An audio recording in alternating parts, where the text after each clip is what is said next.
Hey, man, he was in my face. I'm in your face. It don't matter if you win by an inch or a mile. Winning's winning. I don't have friends. I got family.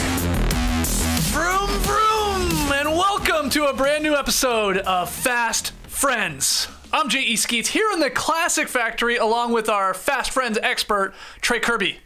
Heyo. Heyo. Also here at the desk, super producer JD. Vroom, vroom.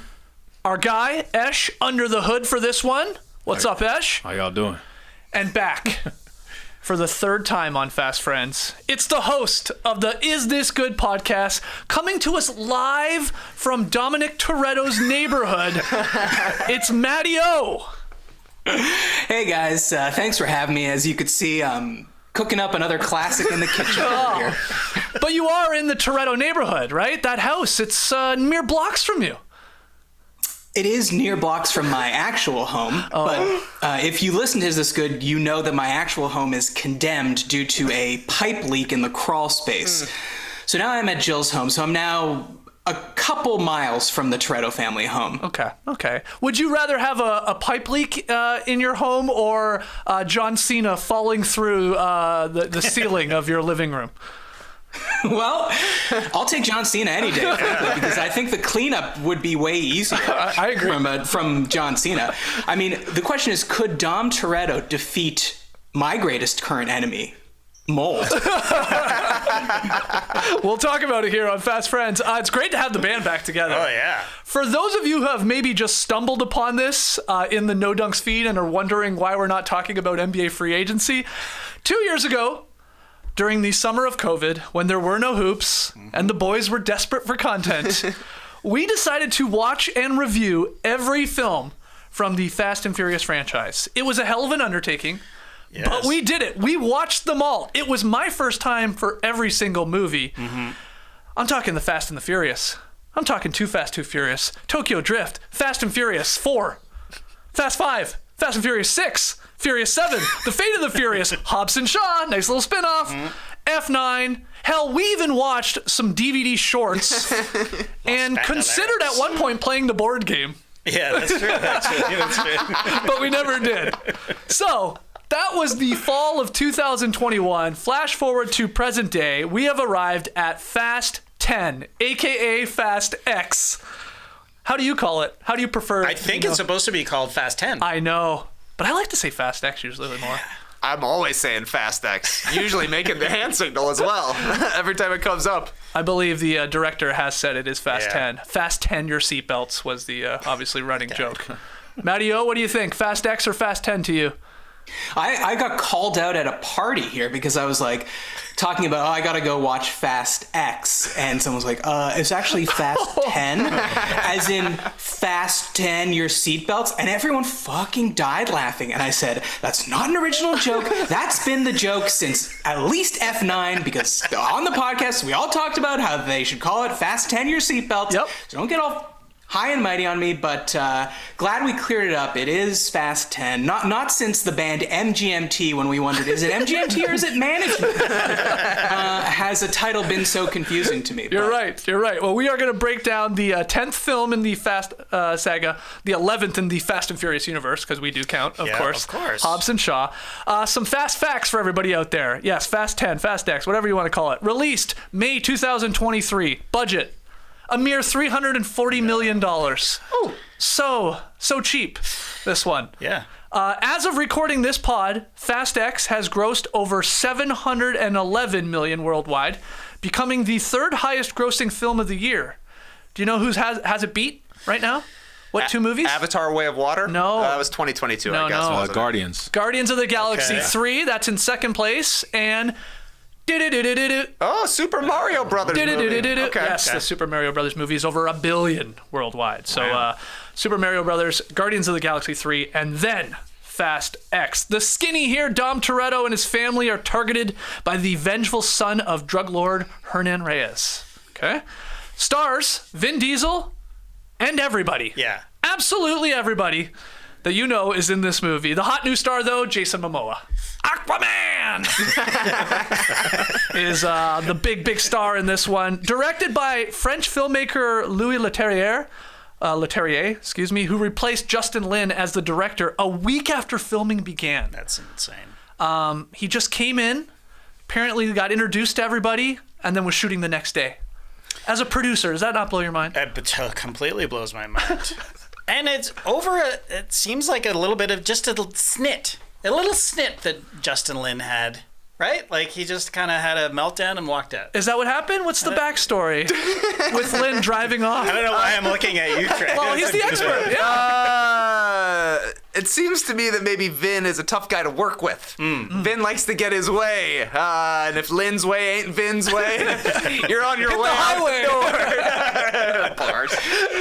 From what I read, that he left over creative differences. Yeah. Apparently, the creative difference was that Justin Lin thought the movie shouldn't suck. Wow, you're tipping your hand here, right? Not a fan of Fast X, Matty O?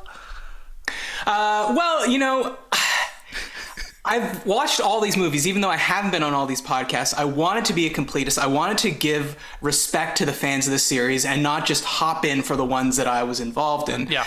And this time, people always come at you when you complain about this. They say, it's just for fun. Don't take it too seriously. Get a big old bag of popcorn. Take a 5 milligram edible. Maybe take a 10 milligram. Yeah. Maybe start with a 10, then end of first act, you pop in another 5. Enjoy the ride and turn your brain off. Right. And my brain has not come back online since that moment. Oh, wow. So I don't know. I didn't enjoy it, and probably the first moment when I was like, "Oh my God, we are back." When my brain was turned off. I was like, I got to enjoy this movie. And then Roman says, "Oh boy," about they're going to Rome. I know we're gonna get to this. Yeah. But this just confused me right off the bat. He said, we're going to Rome.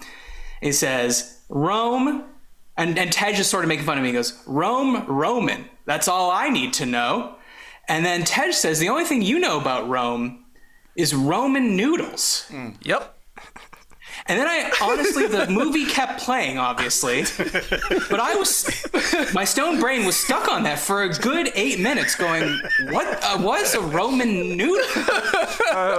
Pasta. Is it a joke on ramen noodles? 100%. Yes. Yeah, it is. Yeah. A really bad, terribly forced joke. Yes. So you're going to tell me this movie is supposed to be fun, and that's the kind of humor that is in this movie? Yeah. Well, I'm gonna stick up for it just for a second because I know a lot of black people that call them Roman noodles or Roman numerals or something. Oh, okay. I think that's like Glad a really you're here. bring in some color, Okay, good. I'm glad we have you here, Ash. Yeah. Okay, good. So that joke wasn't for me. Maybe not. I've just heard a couple of the black people I hang out with, they call them Roman noodles for some reason. There it is. It's definitely what I watched this a second time at home. I can't believe I went to the theater with my man Trey to actually watch this. I had the time of my life in the theater. Oh, too good. I mean, I don't know what you popped, what level you popped, but you were having a blast. I was right beside you. We're loving it. I felt like we were having more fun in that theater than anybody else. We saw it opening weekend. Yeah. I thought the rest of the crowd was pretty subdued. I thought they would have been a little more hyped. Yeah. Considering the absolute pleasure of what was happening on the screen. Yeah. From start to finish, I was just grinning ear to ear, gone off the edibles, gone off the 32-ounce Toretto twist. Oh, yeah. That's right. I forgot you had that. It's Mr. Pibb with a smooth cherry twist. So good. Do you think that Vin selected that? Yeah. That's my favorite. That's why I heard Justin Lin left. Because Vin Diesel wanted to use Mr. Pibb as the signature drink at the movie theater, and Lin wasn't having it. To finish that, I said then I watched it a second time at home, and I did have the captions on, and yes, it said Roman noodles. Good. Yeah. Amazing. Okay, so let's start making our way through this movie. I'm gonna try my best, guys, to set you guys up scene by scene. But holy hell, I will say, how much do we jump around in this damn movie? Oh. There's a 5-minute stretch where we are in 5 different countries in the blink of an eye. It's 5 different movies, it feels like. Yeah. I mean, Yeah. they're are a lot of happening scenes. simultaneously. And different genres of movies. We've got a buddy road movie. You're right. We've got 2 different action movies, and then just a slapstick comedy Three Stooges style thing when the guys throw it down in the internet cafe. Oh yeah, for with Pete no Davidson. reason, like Yeah. crazy. Anyways, go ahead. Let's crank it up. Okay, let's jump into it. Well, this movie starts 10 years prior. We are starting with the flashback to Fast Five, one of our favorite movies from the entire series. So we're going back there. We're going back to the safe heist in Rio, and this is where we obviously then see, oh my God, our new character, Dante. And he is, wasn't there in Fast Five, but he is there here in this new movie. We just didn't know to look for him in the background. He was there the whole time. He's also like doing something weird with his neck to start this movie. Nora noticed it. She was like, what's going on with Jason Momoa's neck? He seemed to be like scrunched up. It's called anger from tension, I guess. of wanting to kill Dom Toretto since Fast Five, right? So this is the most like revenge is a dish best served cold of all time, right? Like he was very patient. He waited 5 movies. Yeah, no, a long time. Well, I mean, death will not suffice when suffering is owed, Matt. So you got to take your time. Did you like the start of this though? Yeah, going back to Fast Five, it was kind of like just remastering. Like the Rolling Stones coming out with Beggar's Banquet again, but we remastered it. We made the same movie again. It's everybody's favorite movie, so let's just go back and show you some other things that may have happened. That's very much the Fast and Furious way. It's like we saw Han die, and then we saw pull back. It was Jason Statham do it. Oh wait, pull back. There was somebody asking Jason Statham to do it. Who knows how far back these movies go? You never know who's hanging out in the background. It's a real onion. Yeah, it's like one of those digital pictures, where they you see them like constantly zoom in, and there's a picture within a picture within a picture within a picture. I mean, there is no limit. There is no limit. Matty O, were you hooked at the start of this one? Well, I was going to say this is the only slightly intellectual thing I'm going to say all podcast. Well, it's up to you to decide, but you know how like multiverse storytelling is basically all that's happening in Hollywood, like especially from Marvel, where they're like, well, we want all your favorite Spider-Mans to come back, or in the DC case, like, hey, you liked Michael Keaton. Michael Keaton's back because it's a multiverse, right? This is sort of multiverse storytelling without there being a multiverse, because people that weren't there in the past, like Momoa wasn't there in the past, but he's there now. People that you thought died, well, they're back to life. Sure. You didn't, like, this guy was all about family. Well, guess what? For 9 movies, you didn't know that he had a brother, but he has a brother now. Right. And like the problem with multiverse storytelling is there are no stakes, because everyone can come back. All your favorites can come back. So, like no one actually dies. And I find that's the same thing about this movie. This movie suffers from the same consequences of that style of storytelling, where you're like, I mean, we're going to get to it, but is it 3? No. Yeah, 4 main characters die at the end of this movie? Or do they? Right, of course. I mean, look, I said Giselle was coming back. Yeah.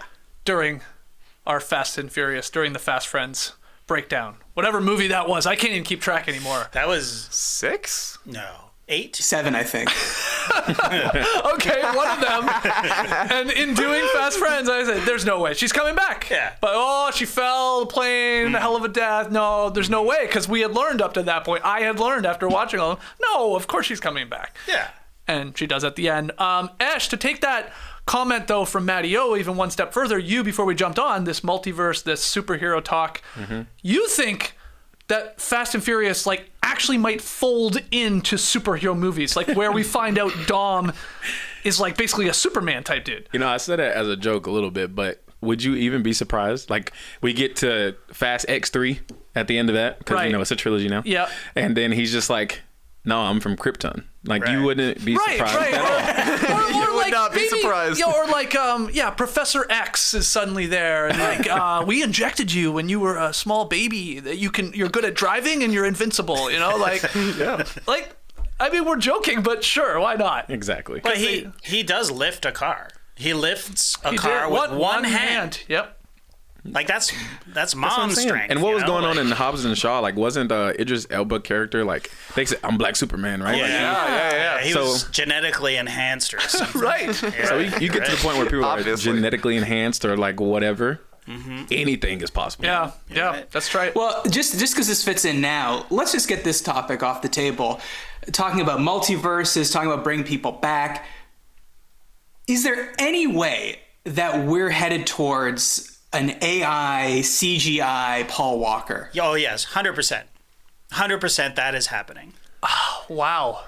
Because in this movie, when Mia fights off the agency flunkies, literally hits one with a pan. I wrote a note. Mia is very strong.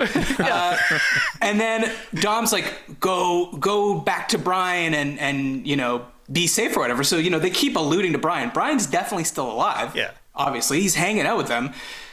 So is that what we're heading towards? And if that happens, will people accept that? Will they hate that? Like, will they think it's a sort of stepping all over his memory? Yeah, that's a good question. They did that in his last movie, right? They had his brother play him and use his face. Yeah, but that was to give him like a touching tribute. Like, without that, they wouldn't have been able to say goodbye. Right. I think you got to separate Dom from Vin. I actually don't think Vin would do that to Paul Walker. Interesting. It makes sense that they would bring back Brian. Everybody else comes back, but Yes. I don't think Vin would do that. Do you know what's more likely? I do. You know what's more likely? Because I thought he almost looked like it already in this movie. Computer-generated Dom. Vin Diesel. 30 years from now, will still be Dominic Toretto. Interesting. Yeah. They'll have filmed so much, and he'll have said so many words that they'll just be able to produce anything with them. Doesn't he look fake in this movie in a lot of times? Yes, he does. It's Yes, so weird. I wrote that down. I was like, Uncanny Valley Vin. Like, we actually know someone who works in post-production here, and I went out for a drink with them, and she told me that basically on almost every single movie you see now, at least every studio movie, they're going through, and part of the post-production process is sort of like airbrushing the main actors. Right. And it's in a lot of people's contracts that this service will be performed for them. Basically like going back and making them look fucking great. Or a little bit younger than they are, skin a little bit tighter than it is. But somehow in this movie, it makes him look like a weird cartoon almost. Yes. Yeah, that was one of my first notes from rewatching it. Like, why does he look younger, perfect, fake, computer generated, whatever you want to say. I guess they probably were doing that. It's makeup plus the airbrushing. And this is my theory. I think they're going to bring Brian back, and I think that Vin is just pulling a James Cameron, and he's waiting for the technology to be so solid, like the way James Cameron waited for Avatar. And holy shit, JD. Brian comes back as a Na'vi. Whoa. There's the tie-in. There you go. He's 9 feet tall, or however tall the Na'vi are. They are big. They're big. They're quite Very large. big. Very big. All right. Well, let's go to the next two scenes. I'll just lump together. We get Little B and Dom driving, right? There's the old find the line, feel the car, let it fly. How old is Little B? 11, I think. Okay. Is it 11? No. They say he's definitely not 12 yet because somebody says that at one point. Hold on. This guy's not even 12 yet. Well, no. Because 10 years ago. I thought he was younger. Well, yeah, I think so. I think he is younger because so let's call 10 him years 9 ago or 10. is when Dom met the mother, in Rio. She was a cop in Rio, right? Is that right? Yeah. Yes, So that was 10 years ago. Yeah. Okay. Okay. Okay. So probably 8 or 9. Okay, so we get them working on drifting, right? Put some skills in out there in the parking lot, and then we get the barbecue scene. I present those two scenes to you. We go right to the barbecue scene early in this movie. I know. What a curveball. Yeah. A first act barbecue. I know. House is looking good. We got a new family member. Rita Moreno's there. Just giving a speech. Right. We get Han on his dating app, and we get basically people just rehashing everything that's happened in the first 9 movies. I feel like every part of those got a mention at some point, even to at one point Han and Dom are reminiscing about the Dominican Republic. Yep. Dom says, Los Bandoleros for life. I was like, that's why we do it. That's why we watch the DVD extras, because it's going to pay off eventually. You don't think anything you watch matters at all.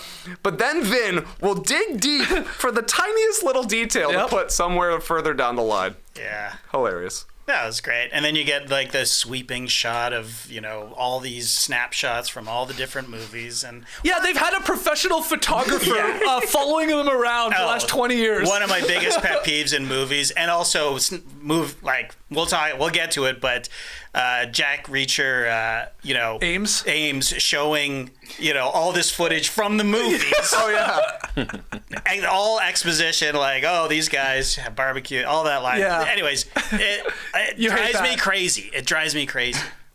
Where'd that footage come from when you were like coming through the tunnels through Mexico? Where was that? Well, in Ames' defense, there was that one movie where they were all on their cell phones recording the race. You're right. That's Tokyo Drift. You're right. You're right. Yeah. That is true. So they got in touch with Little Bow Wow to get all this footage. Let me ask you this, JD. As a producer, do you think that God's Eye makes it a lot easier to find B-roll these days?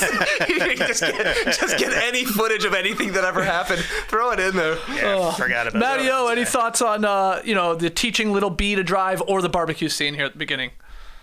Well, I'll just say, like, if you think I hate Fast and Furious, you know who hates it more? The people that own that house. Put up the first picture, please. So, if you'll recall, this is back in 2021, peak pandemic. There I am in the foreground with the Fast and Furious house in the background. I want you to notice the white picket fence in the front. Okay? Yeah.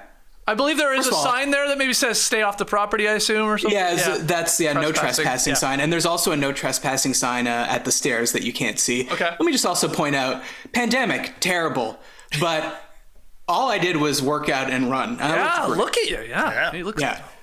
Also, the way the sun's coming through, I'm a better director than Lenny Letier.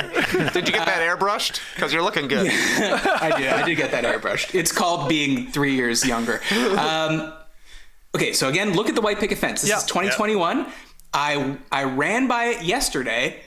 Esh, if you could show that second picture, look how high that fence is. They're tired of people popping a Corona and looking in their front window. Blasting the gram. Yeah. That's right. That fence is 3 times higher. Wow. There's no gaps between it. Yeah. And as you just mentioned, people taking pictures with the Corona. I think I can't remember if I mentioned this on one of your shows, but I literally did see, not yesterday, but in the past, I saw someone with like a muscle car. Yep. Line it up in the middle of the street, open the trunk, take out a 6-pack of Corona, put the Corona on the trunk, and then stand back and frame up a shot with the case of Corona and the house. Awesome. That's what these people are dealing with. Oh, man. Well, move, man. I mean, why are you... must Sell be it to nice... Vin. I guess it's a nice... Sell it to Vin. That's a great... I'll build a museum or something. Yeah. Like, you can come and you can wear my jacket. Matt, can you tell whether there's the garage in the back? Like, is that... Okay. Great question. And that is what I was looking for. I was like, is this all actually filmed here? Because it's a tiny little alley. Yeah, yeah. And... inconclusive. I will say that the house that they show next to it does appear to be that house, like when they shoot the reverse with downtown in the background. Yep. But I don't know. It doesn't seem like there's enough space there. But I don't know. Maybe they just recreated part of it on a soundstage. Yeah, Not sure. Possible.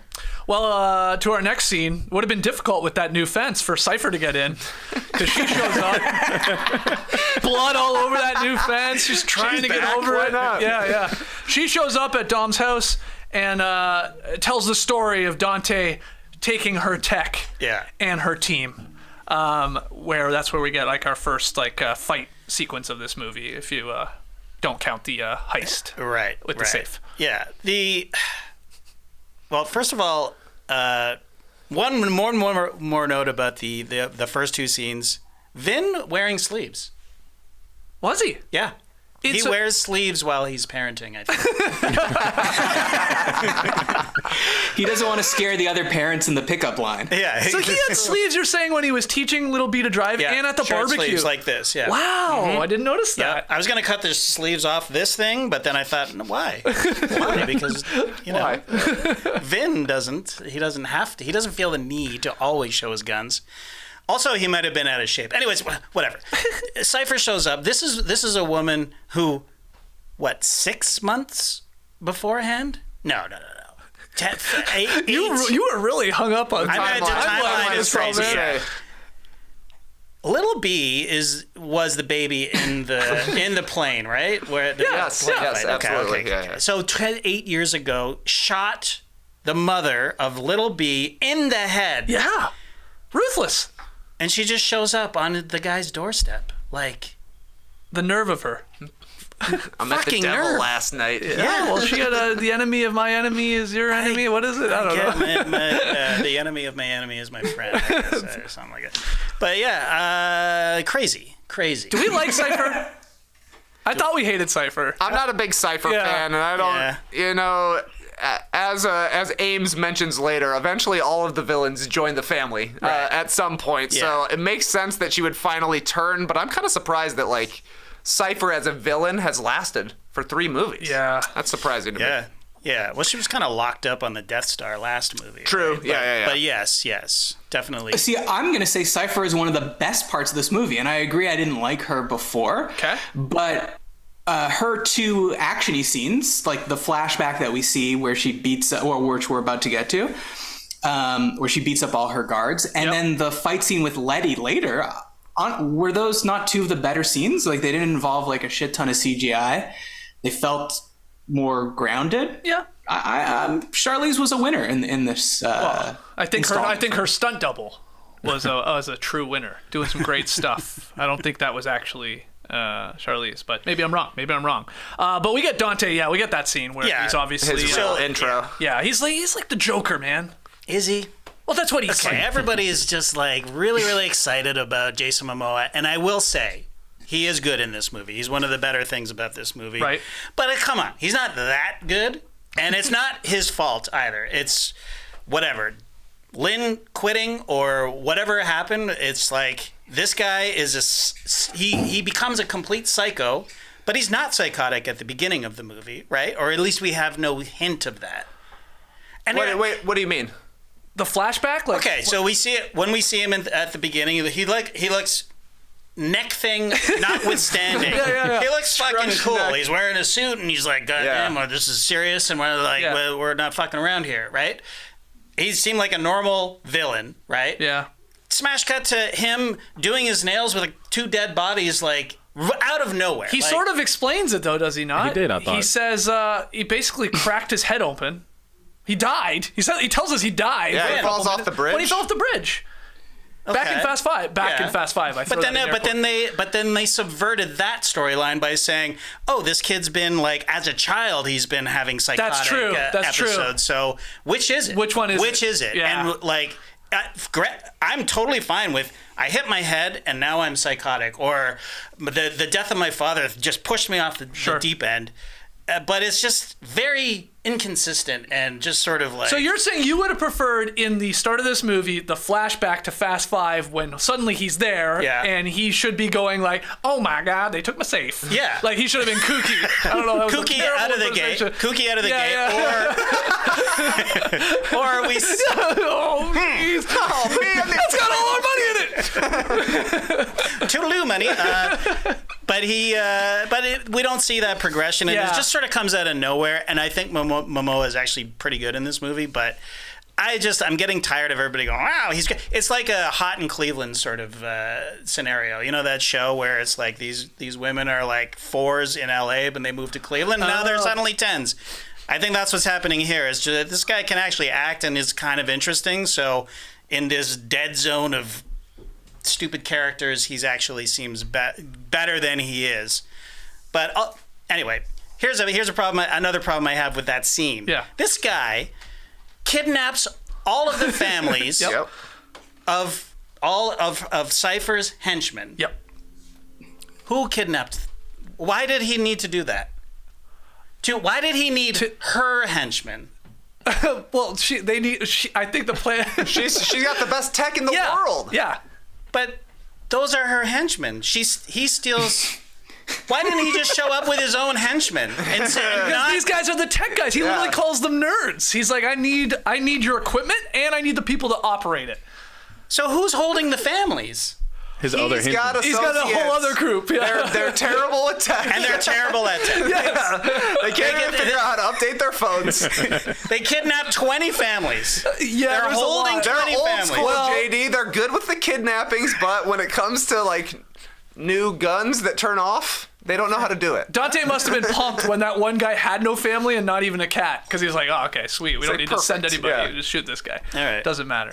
Okay. Yeah. Matt, any thoughts on the you like the fight part of that scene, you said? Dante versus Yeah, Cypher. it was just a decent little scrape. But yeah, I mean, Dom broke the bro code, man. You don't steal another person's henchman. Well, let's talk. I don't know. What's your take on this whole Momoa of this movie? Were you a fan of him obviously cranking it up to like 100 in terms of him being psychotic and silly and funny and whatever? Well, let's say compared to his dad, who was the villain in Fast Five, he's way better. Like, I'm like, oh wow, the guy who played Reyes was available to reshoot these scenes. I can't believe it. This guy's so in demand. Like, this is a series for all the famous people in it that doesn't have particularly memorable villains. Like, even was John Cena a memorable villain in the last one?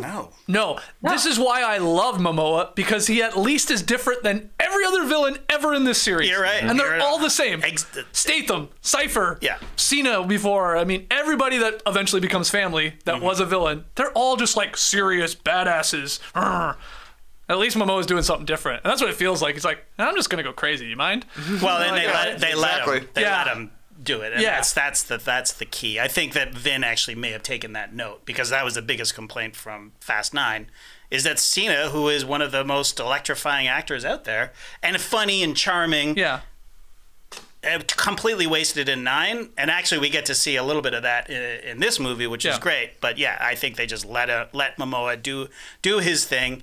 And it was fine. I'm not going to, I'm not throwing him Oscars and accolades or anything like that. But Yeah. No, JG, I agree. Well, this is the hot in Cleveland. You're exactly right. Yeah. He was good, but that's just compared to how bad the other ones were. What did you guys think of the tone shift of the John Cena character? Welcome. Like, I thought it was very, very welcome. He's in the family now, and he's playing the uncle, and most of his scenes are against this kid who's actually pretty good in the movie. Like, I enjoyed it when we were riding in that car, and I thought, I thought the gag with the car worked. Like this whole thing. Like, I'm a '90s guy. You haven't seen. It's like he's been in a coma since the 1990s. Like, it's great. What'd you think? They needed levity. We talked about it, I think, in Fast 9 and in Fast 8. Statham is funny, but even then, he's like a classic action movie one-liner funny guy. Yeah. So they amped up John Cena's role, certainly, and just let him be a little bit more silly, which I think was smart. And then I thought Momoa was great. It's like such a contrast to everything we've seen so far from every character in this. Like, the coolest guy you've seen so far is definitely Han, and he's just super low-key. Dante Reyes is the complete flip of things. So, like you said, he's basically doing a Joker. He's doing a Heath Ledger, and it totally worked for me. Yeah, I read some interviews with the director, because they were showing obviously versions of the film to people, and they were like dying laughing. And his concern was like, have I taken this franchise and made it too silly and too funny, and not like thrilling enough, I guess, or actiony enough? Yeah. I thought it was interesting. I guess he ultimately went with it. He's like, why not? Yeah. All right, let's keep going here. We learn of the Rome setup for Roman, Tej, Ramsey, Han. And this is the whole Rome mission with the giant bomb in the truck. It's Raiders of the Lost Ark, the boulder chase. We get, this gas pump part where Dom recognizes this thing's going to hit something that's going to explode. So I think he uses his car to take out a fabric awning to protect these civilians from the blast of fire. Is that what happened? I think that's what happened. That's exactly what happened. It ends with Dom going airborne to hit the crane to obviously stop the bomb from getting to the Vatican. And then it ends with Dom out driving the bomb. Somehow the blast, even though his car has just been totaled into a wall and dropped 50 feet down, he still has the nos left in him to outrun the blast. So anyway, this is a big set piece. TK, thoughts on this whole Rome situation? Act 1 set piece is always a banger in Fast and Furious, and I think no different in this one because you've got Dom pulling crazy moves, like the pinball shot with the crane, pretty impressive, and you've also basically got Dante Reyes involved in the scene as well, just making it silly, making it a little bit more high octane. He's singing opera on the radio. During this one, he blows a fart at Letty when she's on a motorcycle. He drops his first "Buongiorno, Roma." He's just really going for it. So we get the introduction in the fight with Cypher and the henchmen, and then this is more of like the character filling in. This guy's a wild card. He's not just our standard villain. He likes having fun out there. Yes. Yeah. And it was fun, him, where should we blow up, you guys? The Sistine Chapel. Oh, you're going to hell. But okay. that part of it, that was fun. And the motorcycle part of the chase, I loved. I love that Same stuff. here. Like, that's my favorite. Ironic that it's a movie about cars, but it's the motorcycles that I was like, this is fun. This is cool. But yeah, other than the motorcycles, I found it kind of boring. The action sequences in all these movies just kind of wash over me because, as Matt pointed out, there's no stakes. Like there's literally no. They did blow Rome up. I will give them that. I'll give them that. JD, I'm sorry I have to jump in. Unless I misheard this, during the compilation of news clips from around the world talking about how the bomb has gone off, I'm pretty sure they say the Vatican has incurred some structural damage, but no lives were claimed. Right. Oh, wow. Nobody died. No, that's true. Nobody died. Nobody died in that blast? Well, they got it in the water, so. Bombs don't work in water. People during the chase for sure died. Yeah. No? I mean... No way. No cops. Okay. No they had that civilians. Yeah. Mamma mia! A giant meatball is rolling through the streets of Rome. Those cop cars are ripped apart by the bomb blast. Yes. That Dom is. I keep wanting to call him Vin. Yeah, you always do that. I always do that. You're staying consistent with the fast friends. Yep. That's the lore, you guys. They're one and the same, man. But those cops definitely died. They died. They were ripped apart. And they were in a shockwave. There's no way. I know you. Well, and how about? I'm just glad that no one ever sits in the middle of a bus. Right. Yeah. Because the bomb took out the middle of the bus, but as everybody knows, you either sit at the front of the bus or the back of the bus. Nobody in the middle. Everybody leaves the middle wide open, and everybody was good. Who was driving the tiny Tej car? That was bothering me. Who was actually driving it? Was that not Tej? Was it Ramsey or Tej? Were they driving it? I never saw them operating anything, I didn't think. I thought Tej had a remote. I thought Ramsey and Tej were doing tech backup. So so Tej was operating the tiny little car that I guess released the gas that passed out the drivers of the truck. Yeah. Right, yeah. But he didn't know his face was on the little machine. On the little car. I read that as a Roman pulling a fast one on Tej. I gotcha. Yeah. Okay, I guess. Also, gotcha. I had a tiny scale model of you made. I put it on our heist. And this was all a slick move from Dante. I mean, it was to lure them there, to get them there. Yeah. Laughed out loud when the truck took over, or he operated the truck. It literally said "good luck" on the dashboard when he locked the doors and Tej and Ramsey were inside. Good luck, this guy, man. He thinks of it all. He's trying to root for you. Any other thoughts, Matt, on the Rome scene? Well, the only thing I want to give a shout out to is you mentioned Raiders as a reference point for the ball rolling down. I want to shout out my gamers out there. This is Rocket League. Totally. Do you guys know what Rocket League? Yes, you're right. Shout out my gamers. Yep. Where people like cars, people like soccer. How about cars playing soccer. Yeah, and there was a lot of that from especially There was Dom. a lot of that. So Vin Diesel should join Rick Fox's esports team. I know if Tass was here, he'd say Rick Fox doesn't have an esports team. That's right. anymore. Sold it. But shout out to that. And also just I anytime a movie's set in Italy, I am reminded that like in the US we have the police, in England they have the bobbies, but in Italy they have the carabinieri. And that is the best name for a police force. You're right. And what do you think about the ending about Dom recognizing, hey, if I hit the crane, I could spin it around, sort of mousetrap style, to prevent the bomb from going all the way to the Vatican? That's just veteran know-how right there. That's a guy who's been in that kind of a situation. He knows the angles. That's why you can't go out there with a junior driver. It would be ridiculous. Yeah. You think if Tiny Tej is trying to pull that off, he does it? No way. No way. Not a chance. All right, we go to agent headquarters, I guess. Tess is talking with the new boss, Ames, Jack Reacher. He gives us the Fast and Furious PowerPoint presentation. Yep. He drops a great line, though, in this scene. Everyone becomes family. It's like a cult with cars. Yeah. He's right. He's right. It's exactly what it's like. Yeah, anything to add here? We get some like who's in charge here now? Right. Where is Mr. Nobody? Kurt Russell, who Matt once famously shared an elevator ride with. Is that right, Matt? Do I have that right?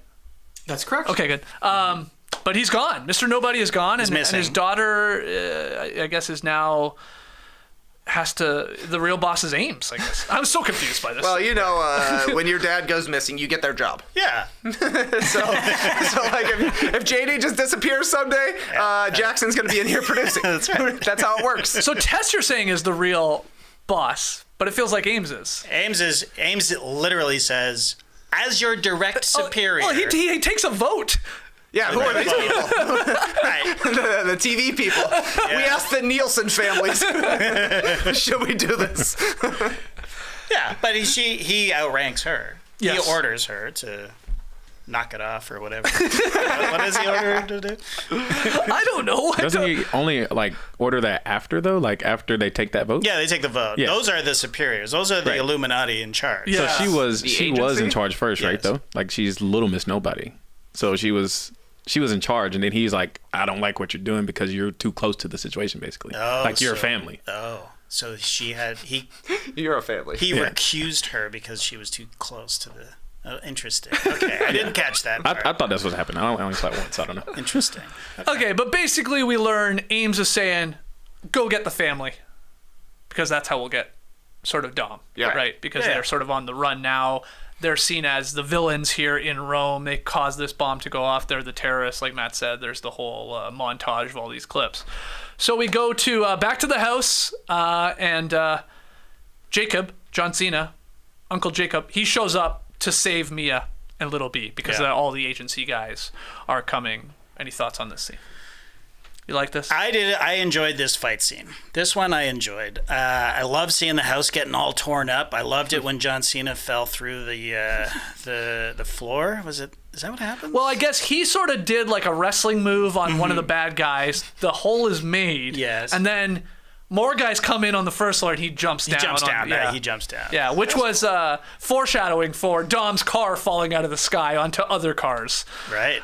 Interesting. Cinema. Exactly. This is cinema. That's why you listen to Fast Friday. I make those links. Yeah, so you liked it. I liked it. I was happy to see John Cena be fun John Cena, like I said. And I thought the action was okay. A nice little fist fight. I love it when they're not in cars. That's weird to say. Whoa, that is controversial. I know. Because This series has a real car problem. there's very little car talk in this movie, really. Well, Not a lot. not of gas you put in this We have thing? one race, Yeah. and it took like an hour and 5 minutes to get to in Yep. this movie. Yep. Okay. When we get to Rio finally, which we'll Yeah. get to. And that's it. Well, Rome, you could argue Rome, there were cars. Sure. But there were motorcycles, there were trucks. That's true, There were that's bombs, true. The fake Hoover Dam. cranes. Yeah. The gearheads out there are saying not enough car talk in this movie. Well, you get, as you say, once we get to Brazil, we get a nice quarter mile, guys. Oh, yeah. How do you guys feel about John Cena with so much hair? I don't like it. What do you mean? You He think has he should too have like much a hair on his head. like a There's tighter fade or Yes. something? Oh, interesting. I don't know if that's the wrestling fan in me speaking. I want the You Can't See Me John Cena. I don't like too much hair, and it looks sort of fake. I don't know. It looks wiggish. Maybe he's got some transplants going on. I'm not sure. Maybe. It's the uncle cut. Yeah. I think that's what it is. It's non-threatening for little B. Where does Jacob rank Matt in terms of the greatest uncles in cinema history? We're talking Uncle Buck and Uncle Jacob and any other uncles? Good question. That's all I got. I mean, Uncle Buck's way better than Uncle Jacob. Uncle Buck was willing to fight for his nieces and nephews. Remember, he went down to the school, told that school administrator, he tossed a quarter on the table and said, "Why don't you go pay a rat to gnaw that mole off your face?" I mean, wow. That's just from memory, but it was something like that. Yeah, no, you're totally right. That's one of the funniest scenes ever on film when he's distracted by the mole. Anyways, that would have been great if Uncle Buck showed up instead of Uncle Jacob. Well, John Candy's dead. Yeah. Or is he? Bring him back. Okay, let's keep going unless anybody's got any notes on that scene. It ends with Jacob, John Cena, and Little B. They head off in their funny little car with the kayak on top of it. And I guess Mia is headed, she says, to see Brian, right? She is swept under the rug. Her brother. See ya. Yeah, I think she must be going to see Brian. Right. Yeah. She, not in this movie for very long. Not much. Yeah. Not much. This Yeah, it was a real like Jordana Brewster was like, "Can I be in this one?" You know, like, oh, fucking fine. You could throw a frying pan at someone. Yeah. So in Naples, I believe we are. Try and keep up. We're jumping around here. It's gonna get crazy in a second. Tess meets with Dom in a shady bar. This is the weirdest scene in the movie. Very weird scene. Yeah. Super strange. Yeah. She delivers the cross necklace eventually to Letty in the black prison site, but yeah, she has this confrontation with all these shady characters in this underground bar. Mr. Nobody said he had a daughter. Tess had never met Dom up until this point? I don't think so. No. Wow. But, Yeah, I guess you're right. he knew her dad and her brother. Mr. Nobody and little Mr. Nobody, of course. So yeah, I guess they just had to finally meet each other. Right. Now we're working together. He's in Brazil. Yeah. I'm convinced this was a 25-minute scene that they cut down to 3 minutes because it makes zero sense. She walks into this bar. Is it in Naples or is it in It's in Brazil? Naples. I've got Naples. It's in Naples. Okay. It's definitely Naples. Yeah, Naples, some basement bar in Naples. And she walks in and she's like, I'm going to buy everybody in this room a drink. Oh, yeah. It's like, the hell you are. But, like, they all descend on her. You're looking for somebody? I don't think so. The bartender tosses her A gun. a shotgun. She fires off a round, 2 round? No, 1 round. Shots! That was fun. Yeah, Good line. A decent line in there, I guess. And then Dom, I don't know if you noticed this, he doesn't even turn around. He's just stoic. It does not look. He doesn't even look. A fucking shotgun has just gone off behind him, and he's not even curious. He's like, well, that's probably nobody's daughter coming. You know what this scene had for me? It had like a lot of Mandalorian vibes. Oh, yeah, totally. They're always meeting somebody in a bar. Yeah. And they're always in the corner. And there's always a fight before they eventually get to each other. Yeah. Yeah. Anyways, Why did the bartender throw her a gun? Is the implication that he's part of the agency? And She's connected. You know, she knows people in the underworld. Even just random bartenders, huh? Even a random bartender. Well, this bartender, I hope she tipped him well. Yeah. She goes, "Can I get 2 beers?" He is already handing her 2 Stella's port. Belgian. So quick, this guy. Stella is not a quick pint either because you gotta foam it up and you gotta get the knife out and. So he had already poured them, I guess. Wow, that's. While she was threatening people. You're right. Shoot. Throws her the gun and then starts on the Stellas while all the I'll take commotion care of is this. And so what happens in this scene that Dom and Tess talk? I mean, it's brief. Dom gives her the necklace. Yeah, you got to break her. You got to go get my wife out of jail. Break my wife out of jail. Black prison site. It's basically just little Miss Nobody giving exposition saying, Reyes is in Brazil. You got to go track him down there. Letty is in a black site prison. Yeah. Here's how we're going to get him. And then I guess the rest of the team goes to London, I think. Yes. I think. Yeah. Can someone just explain to me again, what is the little one line of dialogue where they explain away why the other crew, the four of them, Tej and Roman and them, have to go apart and why they cannot talk to Dom? Is it just because their communications will get picked up or something? I thought it was just remember that. being a very thin explanation as to why they couldn't There's a be together scene, for the rest of the movie. That scene with Helen Mirren. Oh, There's a quick scene with Helen forgot about Mirren that. where basically she's like, I'm protecting the family. The agency has Letty, and everybody's coming for you. Ames, we learn, is using the God's Eye. So you got to stay hidden. Yeah. Right. Because you don't want to get caught on that God's Eye. So I guess that's why they're in London, and she's protecting them, I think. Right, but she shows up in Rome though. No, like isn't he surveying the damage and she just appears? But would you say that Yes. would you say that Vin is no Gregory Peck and this was no Roman holiday? Oh man, I would say that. A cool reference for all the 19-year-olds watching this movie. We jumped from Naples to London to California to the prison to Rio in minutes. Yeah. We are going everywhere to jump around with all of these people. Yeah. But any thoughts on the prison exchange, Matt, where Little Miss Nobody, I guess, gives the necklace, stabs Letty to ultimately get her out, and then pretends like she's being like attacked. Any thoughts, Matt, on just Brie Larson not being in this at all? Oh, yeah. Not to hate, but Brie Larson is awful in this. Zero charisma, zero presence, and I don't even, like, I know, it seems to me that there's, like, a contingent of the internet that does not like Brie Larson, like old school Anne Hathaway style, but Brie Larson's been good in stuff, right? I mean, She's she was an good in Oscar Short winner. Term 12, she was good in Vroom. She's bad in this. Yeah. I didn't see the Miss Captain Marvel. I haven't seen her in a Marvel movie, like an action movie.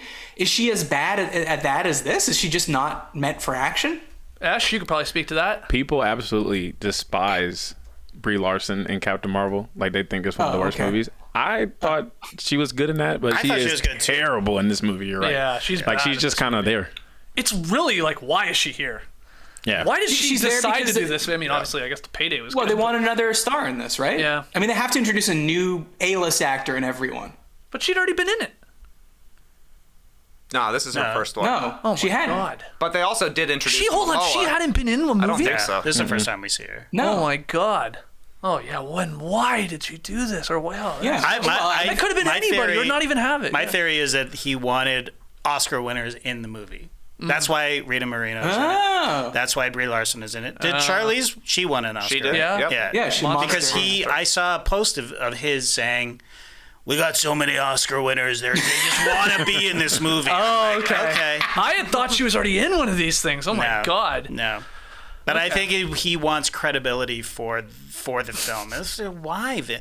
Vin, is it not like the best-selling franchise in history or one of them? It's one of them. He Yeah. wants the critical acclaim. I know, but You know how hard it is to build a world in Fast and Furious? I've seen these interviews with Vin talking about just the challenges of developing the lore. yes. Because every time he develops the lore, it's just, how can we throw a person in the background of this shot from a movie? How can we do that? Yeah. He must like rewatch these movies more than anyone. Because he must be taking notes. Like, oh, that'd be a good scene to pop somebody in there. Weekly rewatch. Oh, Like, man. like in one of the first one where they're stealing like the DVD players or something. I don't know. They pop in a DVD and like, Daniel Day-Lewis is in the scene or something. Oh, that's a good idea. Write that down. That's a great idea. My left foot in the corner there. In Rio, let's just go to Rio. let's do it. Dante comes face to face with Dom. Guns get drawn. Mm-hmm. You can't buy the streets, Dom says, and everybody grunts. Everybody like, "Ugh." So we get this, and we get our first race. Like I said, we are an hour into this movie, and we are racing. Old school. Yeah, that's right. Back to the roots. Right. When were we first in Brazil? That was 5? Was that yeah, 5? yeah. That was 5. Okay. Yeah, that's right. All right, so not exactly Christ the Redeemer. roots. No, It's but like halfway through the franchise. When the franchise really went to the next level. Exactly right. So you were loving being back. I loved it. I thought the visuals of coming in over Brazil, the fireworks going off, and just like pops of color, butts everywhere. I was like, yes, we're back, baby, we're back. And then the cars roll in. Oh, the colorful cars. The cars look great. I was happy to be in Brazil. Very happy to be in Brazil. 100% agree. I wrote it down as a classic dance ass and car scene. That's what it is, man. Especially like compared to like the last few scenes that we've been talking about. We're like, what's happening? Where are they? Yeah. What are these people doing? But instead, they just hit us with a classic Fast and the Furious staple. We're having a street race. There's a party out there, and we're going to make it exciting. So a much-needed scene here, I thought. Yeah, Matty O, thoughts on Rio here in the race?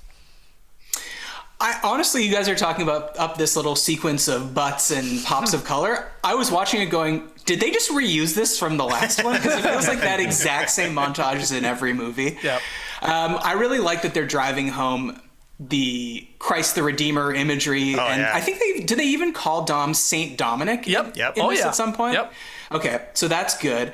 Now, a problem I have with this movie is Elena's sister is one of the drivers, right? Mm-hmm. Yep. And then they go back to the house and you see a picture of Elena on the wall and they have this big dramatic scene.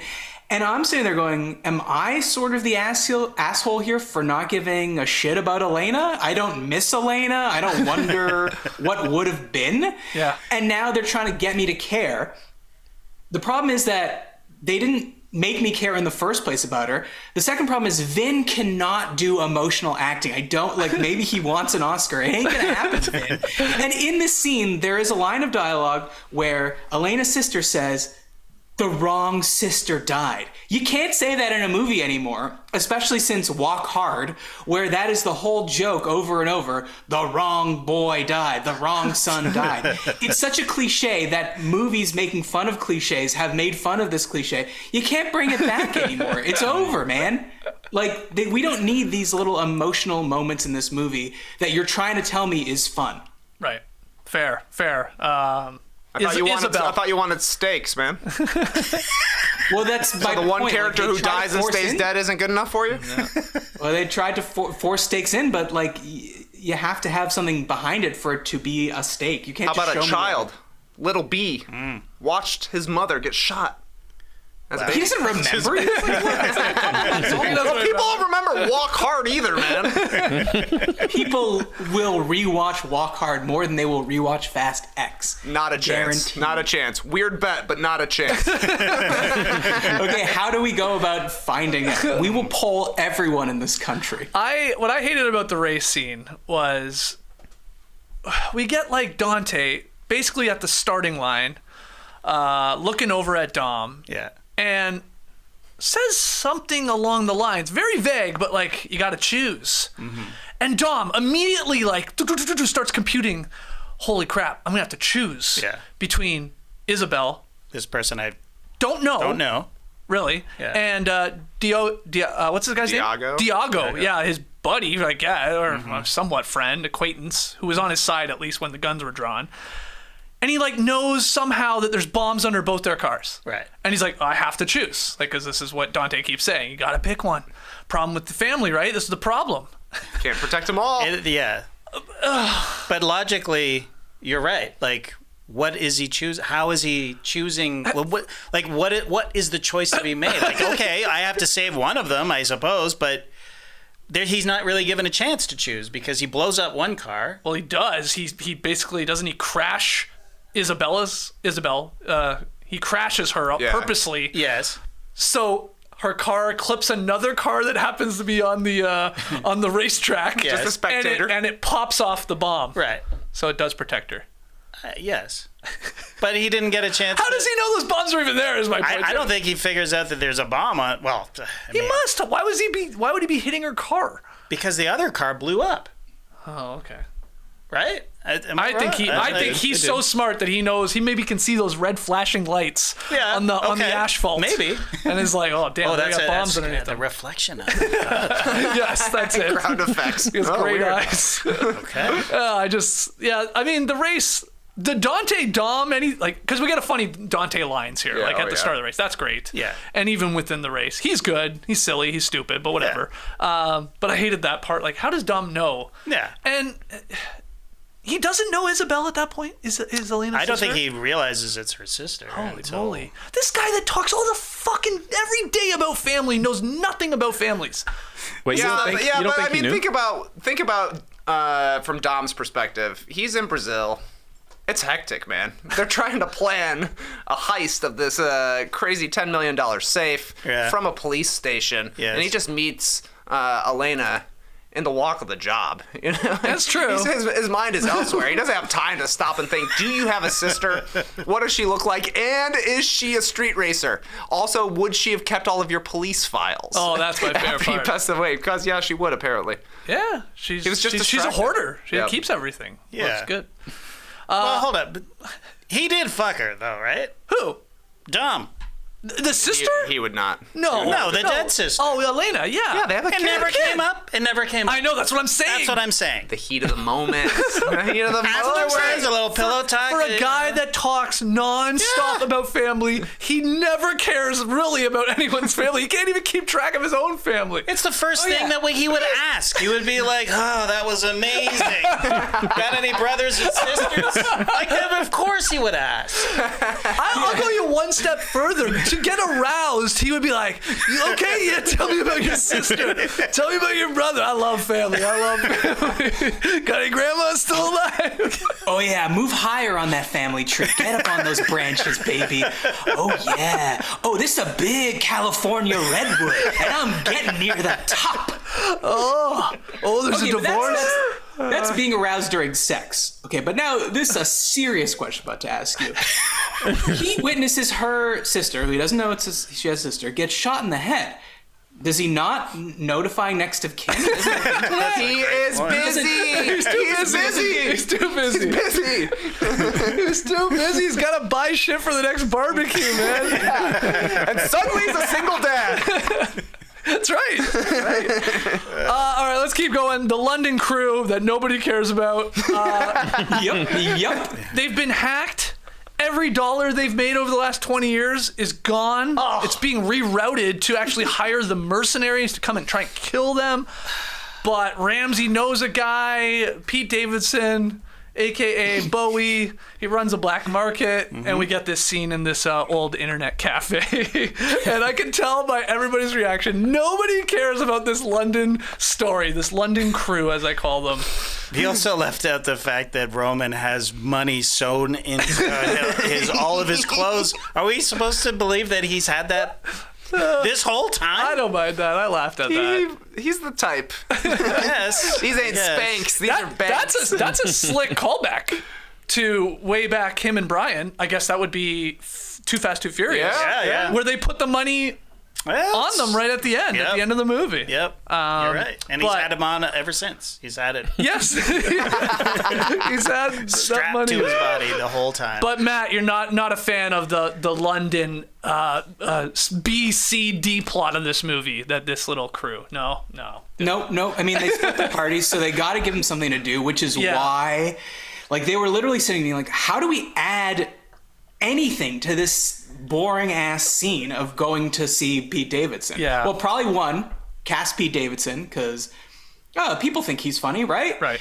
Then what if Han's on drugs? Why does Han eat the muffin after they tell him Han is always eating. I know, I like that. Always eating. Actually, I think that's the first thing he eats in the movie, so he's probably fucking starving. The guy's used to having something at all times. He's like, I know it's full of drugs, but I have to eat something. Give me a muffin. I'm dying over here. Han gets hangry in the next movie. hungry. Yeah. The most important thing I wrote down for this scene was, this summer's hottest accessory is the outdoor laptop candy striper strap. Do you know what I'm talking about? I think so. About how they always have the strap for all their equipment. No. Specifically, Ramsey, right? Mm-hmm. Yeah. Yeah. Oh no, this must be a later scene, right? Where they're When they're waiting This is in London. Yeah, when they're waiting outside of the Deckard's place. Yeah. Yes. And she's got the Nathan for you laptop harness. That's what I thought you meant. I thought you meant there's always like they do have a lot of straps on their equipment. Yeah. They do, but this strap it drove me insane because normally the hacker would be in like the van or something or in a black site hacking into the system, but they can't do that because they want her there. So they're like, well, she's got to have a laptop. Well, how's she going to carry around a laptop while they're walking around? And they just put a strap over her shoulders, and the laptop is here exactly like JD said, like in the rehearsal with Nathan Fielder. And it's so dorky. Like, I don't know. Why do they do Ramsey so dirty like that? Because Tej, he can hack anything on a phone, and fucking Cypher, she doesn't even have to look. She's just a little side thing on a stretcher or whatever, and she's hacked into the entire mainframe. So why does she need an actual laptop? I don't get it. She invented the God's Eye. If they were to have a coding competition, who would win in the Fast universe? Cypher. Ramsey, Cypher. Oh, I think okay. Ramsey, Cypher. I guess Tej would be in the mix, and then let's throw Dom in there just for fun. You think it's Cypher? Well, what about Dante? Because he stole hacker Dante. money. What kind of hacker He's really good with visual mediums. He's got a lot of clips playing and projectors. He's creative. He's very creative. But, Ash, I'm interested, what do you think of the London crew, as we've called them here? I mean, there's a lot of forced Tej Roman jokes, humor. This is nothing really new. It's been happening now for, movies on end. Is it funny to any? These are not great jokes. So, Tyrese and Ludacris, they've been funny in the past. Mm-hmm. Yeah. But every single movie is the same joke. They're gonna joke about Tyrese's head. What's his name? Roman. They're gonna joke about Roman's head being big. Yeah. They're gonna joke about how they both want to be with Ramsey. Mm-hmm. They're gonna. It's the same jokes every single time. And then they had the little scrap in front of Pete Davidson. It's just like, all right, dude. That's why I'm tired of them. Just please, at some point, either get some new material or get them out of here. Let them retire with their money, and they can go start a podcast or something. Yeah. Look. Tej and Roman. Let's be honest. Yeah. I'm jumping to the end, but we all hope that plane actually engulfed them in flames and they're done. We know they're not, but I think everybody would be okay with it. Who all was on the plane? It's Ramsey, Tej, and Roman. That's it. I don't think Han's with them. He's with Shaw, right? He's with Shaw. Okay. Does anyone understand when Roman throws the dirt in the air after the... My biggest question from this entire movie was that part where he just throws dust. It's like the LeBron. He throws it into the light. Yes. And they literally make a comment like, what? That's weird. I think Pete Davidson calls him even a black magician or something. And then he throws it in Pete Davidson's face. Right. But what is it? I don't know. Is it just debris from them fighting? Is it from the copy machine? I was so confused by where that dust came from. Yeah. I think it was debris Larson. It's good. Nailed it. See, so that would have been funny if one of them had said that, if Pete Davidson had said that. That was so debris weird. Larson, and then, by the way, I'm actually Pete Davidson. Oh, yeah, this team here. But yeah, Han's all messed up on the magic muffin. Mm-hmm.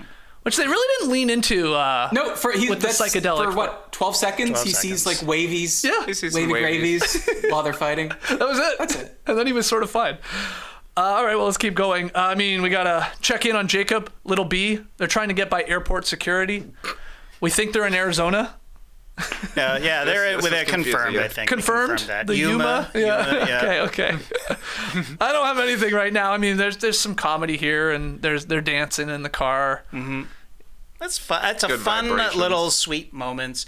I thought they were going to make that poor kid wear pajamas the entire time. Oh, yeah. But he got some gas station clothes, so that's good. Yeah. And, the whole airplane thing, I guess we're coming back to that. Oh, my God, this is a slog. I know.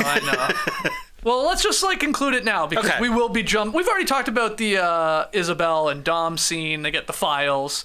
There is a Letty Cypher fight, UFC 292. This whole Jacob and the kayak that turns into a plane. Right. That was surprising to me.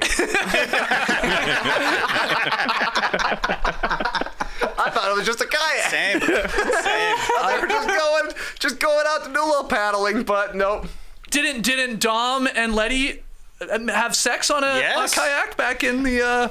That's what I was. I was hoping that it was just a kayak, because I thought it was hilarious that he was bringing the kayak into the airport and stuff like that. No, it's a plane, and they use some little mini bottles of alcohol and they jump out. And that part was very confusing though, because it felt like they had just gotten on this plane in Arizona. Right. Yes. Because they hadn't, from what I could tell, hadn't even buckled their seatbelt yet, and little B's afraid of flying. Yes. And 1 minute later, they're falling out of the plane over Portugal? Yeah. What? So we figured that they must have been in the air for about 8 hours, right? Like, Can you fly direct from Arizona I doubt it to very Spain much. or wherever it was going, where they obviously jump out in Portugal? I don't know. Yeah, and the plane itself is in on it as part of this spy tech. And sorry, like, what is Jacob a spy? Like, I know he's got underground connections from his previous villainous stage of his life. But this is a commercial flight that has a trap door, and somebody presumably set up the kayak to be let out over Portugal. Wait, you would have liked the movie more if you had to move some bags, some Samsonites out of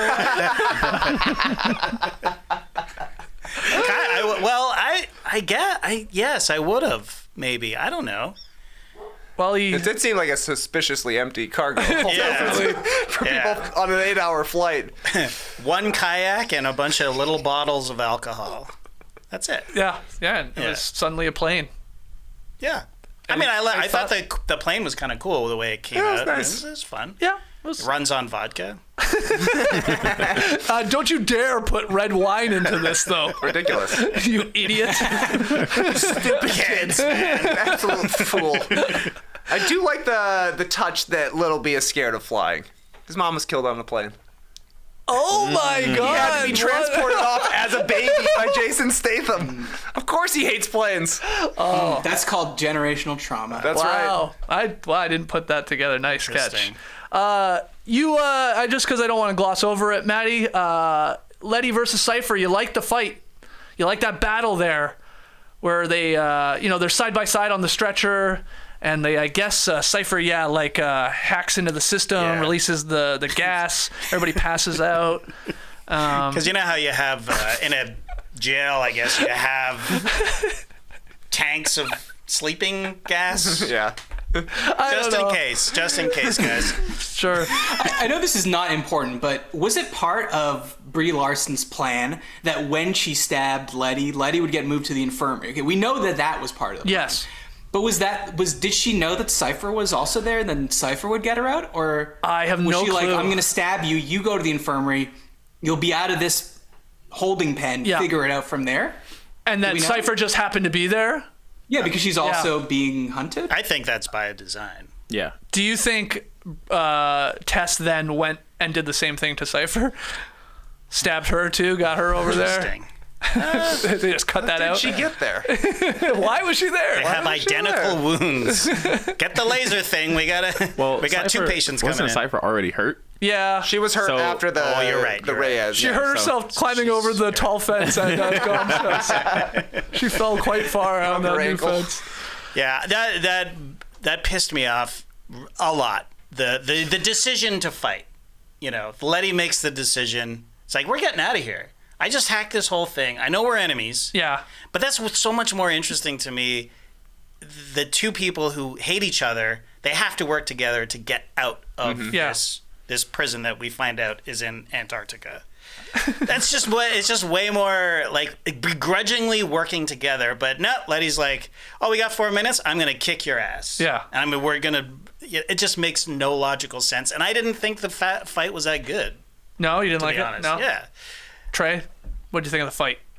I think Michelle Rodriguez gets the fight if she wants to. Yeah. So that's basically what it came down to for me. Apparently this was an unscripted fight. Like, they were just actually fighting, not like a choreographed or anything. Charlize and Michelle Rodriguez. But it did feel superfluous to me. Like, we got 2 Letty fight scenes. Yeah. We don't need that many. And then, I can't remember if it happens now or later, Letty climbs up She scales up that little tunnel and pops her head out. And she's like, shit. oh, damn it. And she's like, oh man, 6 more weeks of winter. And then she literally comes down, and Cypher's like, yeah, you're going to need a jacket Went up and there. boots. It's Antarctica. Yeah. It is. Yeah, it is. But so when did Letty realize? I mean, obviously she didn't realize she was in Antarctica when she stuck her head out just by looking at the landscape, right? Oh, yeah. She would have have to come back down. You don't think she identified a landmark? Well, I don't know. It's like if she doesn't know she's in Antarctica, and how could she? No, she probably doesn't, yeah. Wouldn't she try to unless it's so cold? No, she's like, I can't it was do freezing cold. Yeah, she's like, okay, she was in alright. like a tank top. So Cypher said, "Hey, by the way, we're actually in Antarctica." I get. And Letty's like, no, we're not. And she's like, I'm fucking serious. We are in Antarctica. Sounds And fake. It sounds preposterous. Yeah. Even for a Fast and Furious movie. Yeah. And then Cypher's like, fun fact, did you know that Antarctica is the biggest desert in the world? It might not be, but it is a desert. Okay, well, we got to go back to the London crew. # Justice for Han. We get the fight scene with Shaw. But it's not really, it doesn't last long because it's really those two then working together to fight the agency of men that show up. And then, of course, eventually Ramsey, Tej, and Roman get into the room, but we get some more action here. It's Han and Shaw working together to take down these nameless agency men. Right. It's a good thing they showed up because there's no other way that Shaw would have realized, oh, okay, he actually is on my side here. Because he was just like, I'm going to lock on the door. And hilarious, this was the cutscene from 9? Is that 9 or Hobbs and Shaw? I think it's 9. Okay, well, anyways, Shaw is torturing a man in a body bag that looks like a punching bag. Right. But so that all of this, the most hilarious thing is that it's like, I got to do this alone, guys, because that's how we shot it in the previous movie. So do not come in here because if you're seen at all, they're gonna have to go back and digitally put you guys into a movie that we released 2 years ago. So please let me do this. And then the fight ensues, and it was fine. I was fine with it, but I did enjoy it. I was like, how are they going to do this? Well, so it just shows that there's no thought put into these cutscenes at all, as we'll learn in this movie. But anyways, I just loved it. I loved. Well, yeah, everybody's Team Han. Everybody loves Shaw. Yeah. They have a little moment together, and then they're fighting together. Yeah. And I will admit, you guys were saying all this body bag stuff, the guy popping out. I watched it in the movie theater the first time with you. I felt like Roman when that guy popped out of that bag. And he literally goes I think he says something like, well, that's random or that's weird or something. And I was like, what the fuck? Where did that guy come from? Why is he in his underwear? Yeah. And why is he just scurrying off? I was legit so weirded out by it. Until watching it the second time going, oh, yeah, he's in the body bag. This is that. Yeah. And it was like, okay, that was sort of funny. It is very random if you It's really random. You don't know that it's in there. Because I rewatched it here yesterday, and Rachel was like, "Oh, that guy was in the other movie." Wow. And I'm like, how do you even? I didn't recognize Matt, him. were you all over that? Did you pick up on that guy in the body bag? Well, Skeets, I told you about the edibles I had. Yeah. No, I was very surprised to see that guy at the end of this.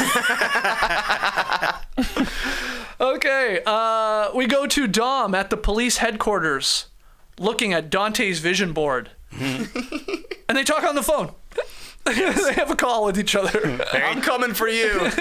But wait, I'm coming for you. I really liked Dom's, Walmart phone technique. Yeah. Talking in free donuts in the break room. That was great. So, Matt, any thoughts on that scene here? The This Is Your Life? No, Yeah. I mean, I didn't understand it. Like JD said, I didn't understand where all this footage was coming from. Didn't understand why it was set up in that way. No, this scene was just a miss for me. Moving on. Right. Fair. Ames arrests Dom, and this leads to the fight on the bridge. This is where Tess shows up. This is where we get the "you're a butthole" line, or "you butthole," from Dante to Dom, which was great. And the helicopter comes, and the helicopter shoots Tess, helicopter shoots Ames and Isabel, but Dom saves her. There's a lot going on here. All to the tune of from Swan Lake, right? Oh, yes. Which presumably only... Where he's pointing at the helicopters for shots. I mean, they're not hearing the music. We're hearing it. And How do you know? How do you know it's not playing on speakers on the helicopter? I don't. It could be coming from the helicopter, but somehow I doubt it. Right. And I glossed over the Ames arresting Dom and Dom in the back there of the truck saying, basically, you better buckle up here. Because some shit's going down. Yeah, Dom knows. And did you notice? I've noticed this on the second viewing. Dom takes his foot and places it on. He protects saves him. He does. He does. I did notice that. But as we find out, Ames knows all this is coming, and he still doesn't put he doesn't buckle up or anything. He knows that Dom is going to save his life by holding him. I was just confused how Dom knew what was coming. And what was the tell there? How did he know to buckle up and we're going to be, He's like, are we going on that causeway? Because something's going to happen. Something always happens on this causeway. Oh, so you think Dom bridge is dangerous? Looks out the window, he said, this bridge. I know this bridge. Shit always goes down here. Yeah. It's going down. Yeah, maybe. I don't know. I think he was tipping his hand a little bit, Dom was. A couple times in this movie, he keeps saying, nobody listens. He says it twice, I think, in the movie. Oh. Nobody? Mr. Nobody? Okay. I don't know what that means, but I feel like they're linked somehow. Listening. He's listening somehow. Yes. His he keeps belt saying buckle is like a transmitter or something. Maybe. Jason Momoa also refers to himself as nobody. I don't know if you caught that. There's a lot of nobody talk in this. A lot of nobody talk. You guys are really making a good argument for rewatching this. Anyway, this scene's wild because people are getting shot. Tess is in her crazy spiky sneakers ruining Dante's car. Forgot about that. Yeah. Yep. Yeah. She gives it like she's putting out a cigarette on it. Yeah, and they add this. They didn't do anything. Well, they add this sound effect, it's like metal on metal, sort of grinding it, but she it's doesn't a have rubber spikes sole. on the bottom of her shoe. It's just like, please, you're insulting our intelligence. Also, I love that that in all of these movies, somebody standing on the car is finally the thing that pushes somebody over the edge of hey, respect my car. They do everything with these cars. They destroy them left and right. They don't seem to care, but my God, you got your sneaker on my hood. Do not step on my car. Yeah. Thoughts from the bridge fight here? Yeah, when Dante gets his tooth knocked out and says, "You butthole." I loved it. We popped big in the movie theater for that Butthole, one. just a funny word. But I'm looking at my notes back, and it's been less than a month since I saw this movie, and I have no idea what happens. Ames gives Dom a gun. Suddenly Tess is there with a gun. Dom fights Reyes, but wait, he has snipers. Takes down everybody, but gives his sister 15 seconds. What? Right. Yeah, that was right. I mean, and I guess we forgot within this is the Dom picking up the car.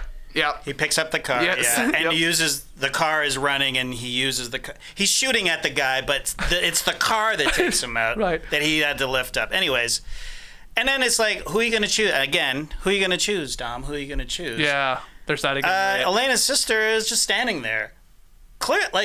Why can't she run? You know what I mean? She's standing in the middle of the causeway, and it's just 5, 4, and he's literally counting it. Literally almost saying 2.5, 1, move. Anyways, 1 3/4. He saves her. Dom is still doing his Amazon order for corn and meat for the barbecue. Go, man! Yeah, he saves her. He saves her with, I guess, the car door, right? He uses it as a shield. Yes. Real Captain America. Exactly. Yep. I mean, I think you're right here, Ash. I think he's going to be full Avenger in 4 or 5 years.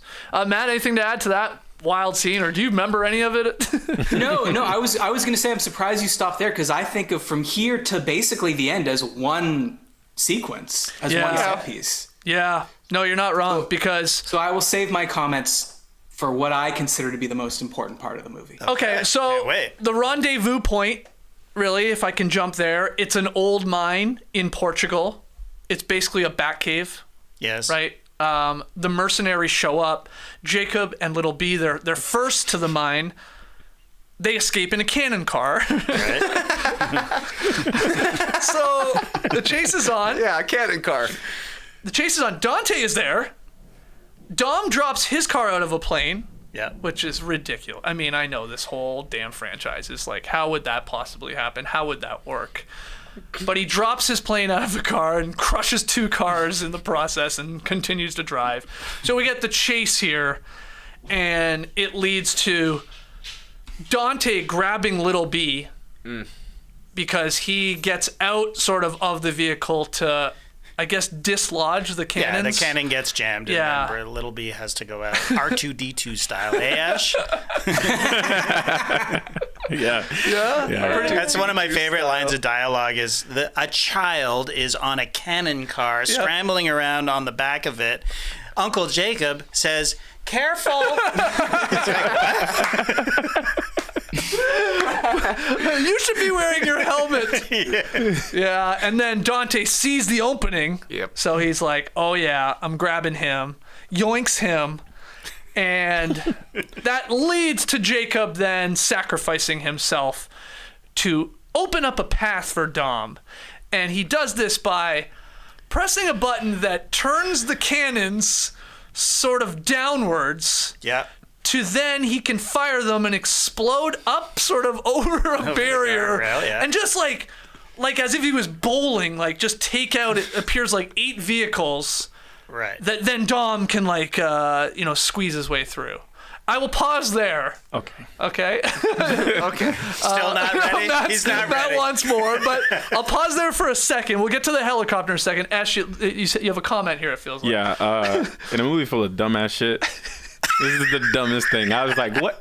Like, why? What part? No, I mean, yeah. All of okay, it. yeah. But him sacrificing himself, I didn't really see like what he do that for. Yeah, You know what I mean? what- Like he could have done anything else. There's like 100 different solutions, and he's like, I'm gonna blow myself up, and I'm gonna kill myself, and then this is like, and then it, like you said, it could have backfired. It could have killed all of them. Like, Yes, totally. like what was the point?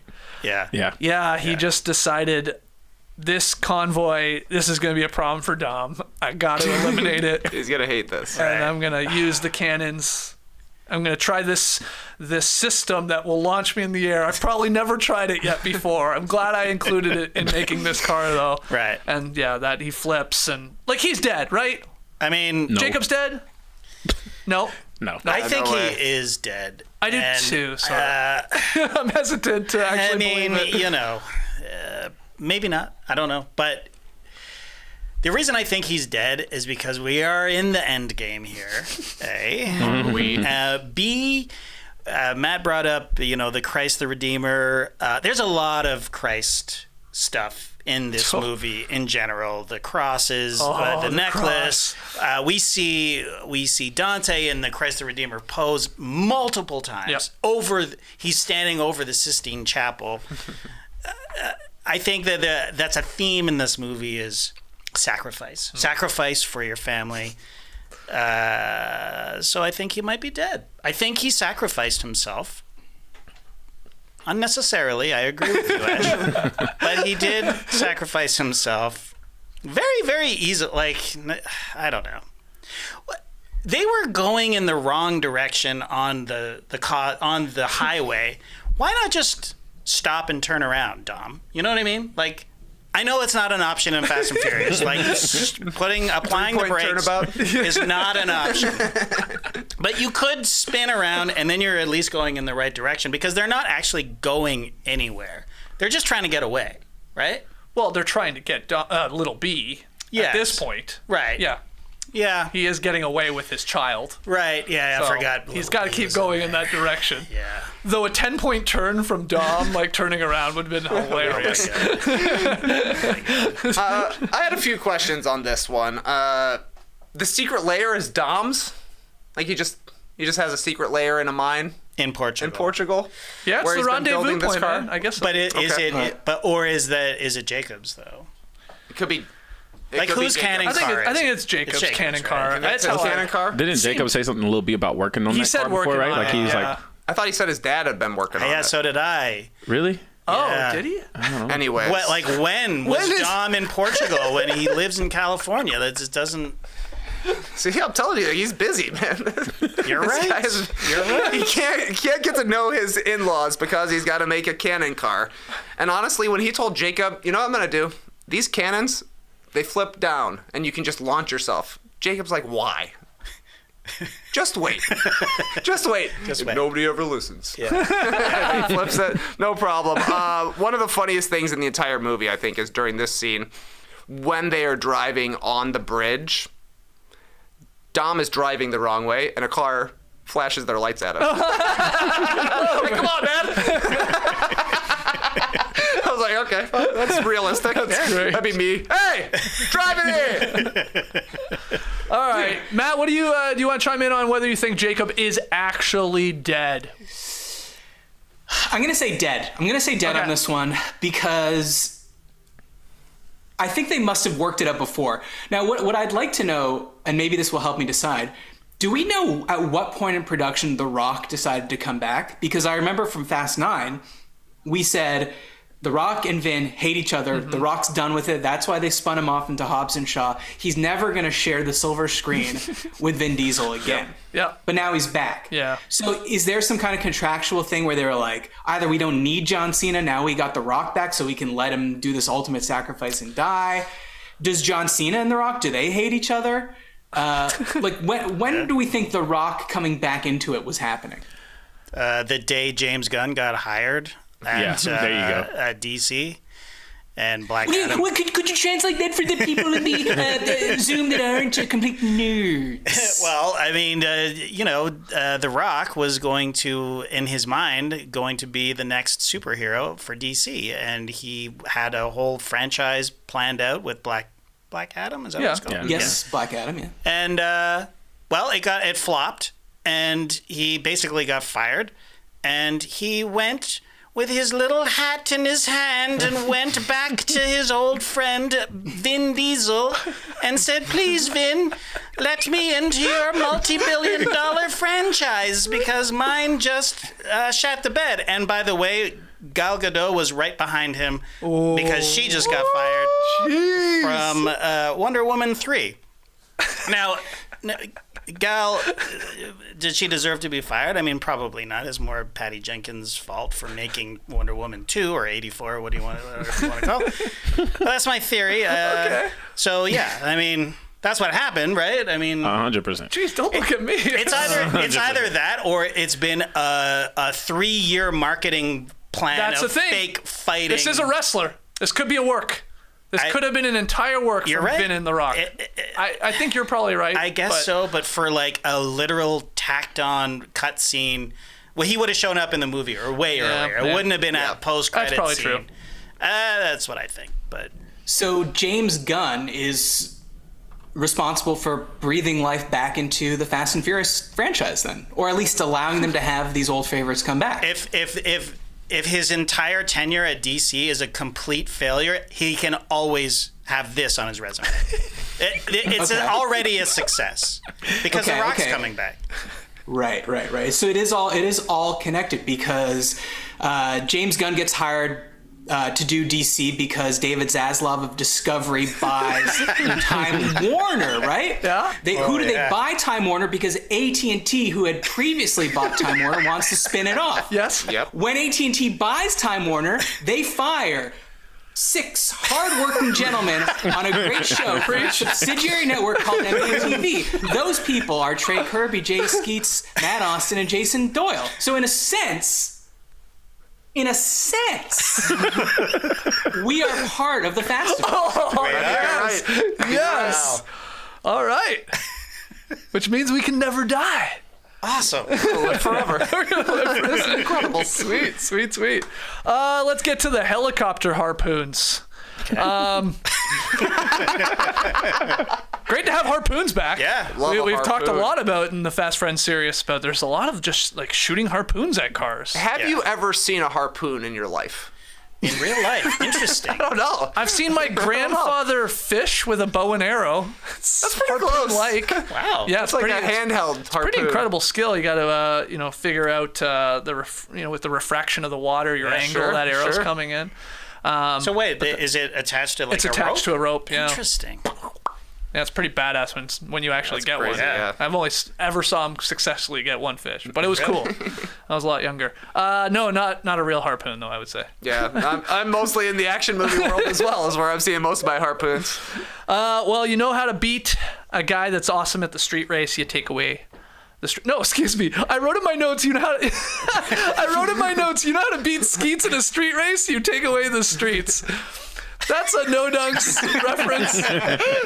I've never lost a street race, but the best way to beat me in a street race is take away the streets. But you get what I'm saying here.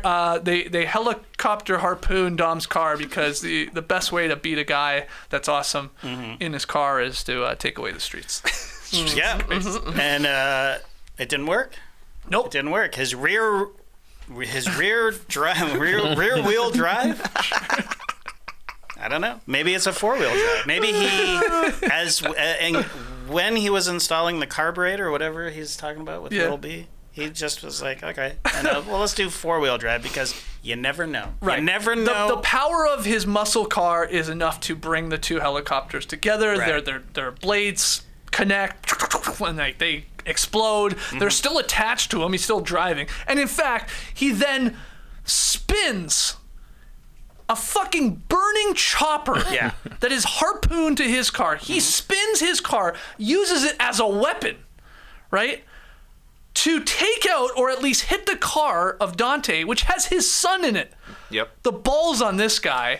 And then everybody's spinning and I don't know, I guess he knows his son just knows drifting so well and the mechanics of spinning that they were practicing earlier in this movie, like, I'm going to get up beside you and you're going to jump.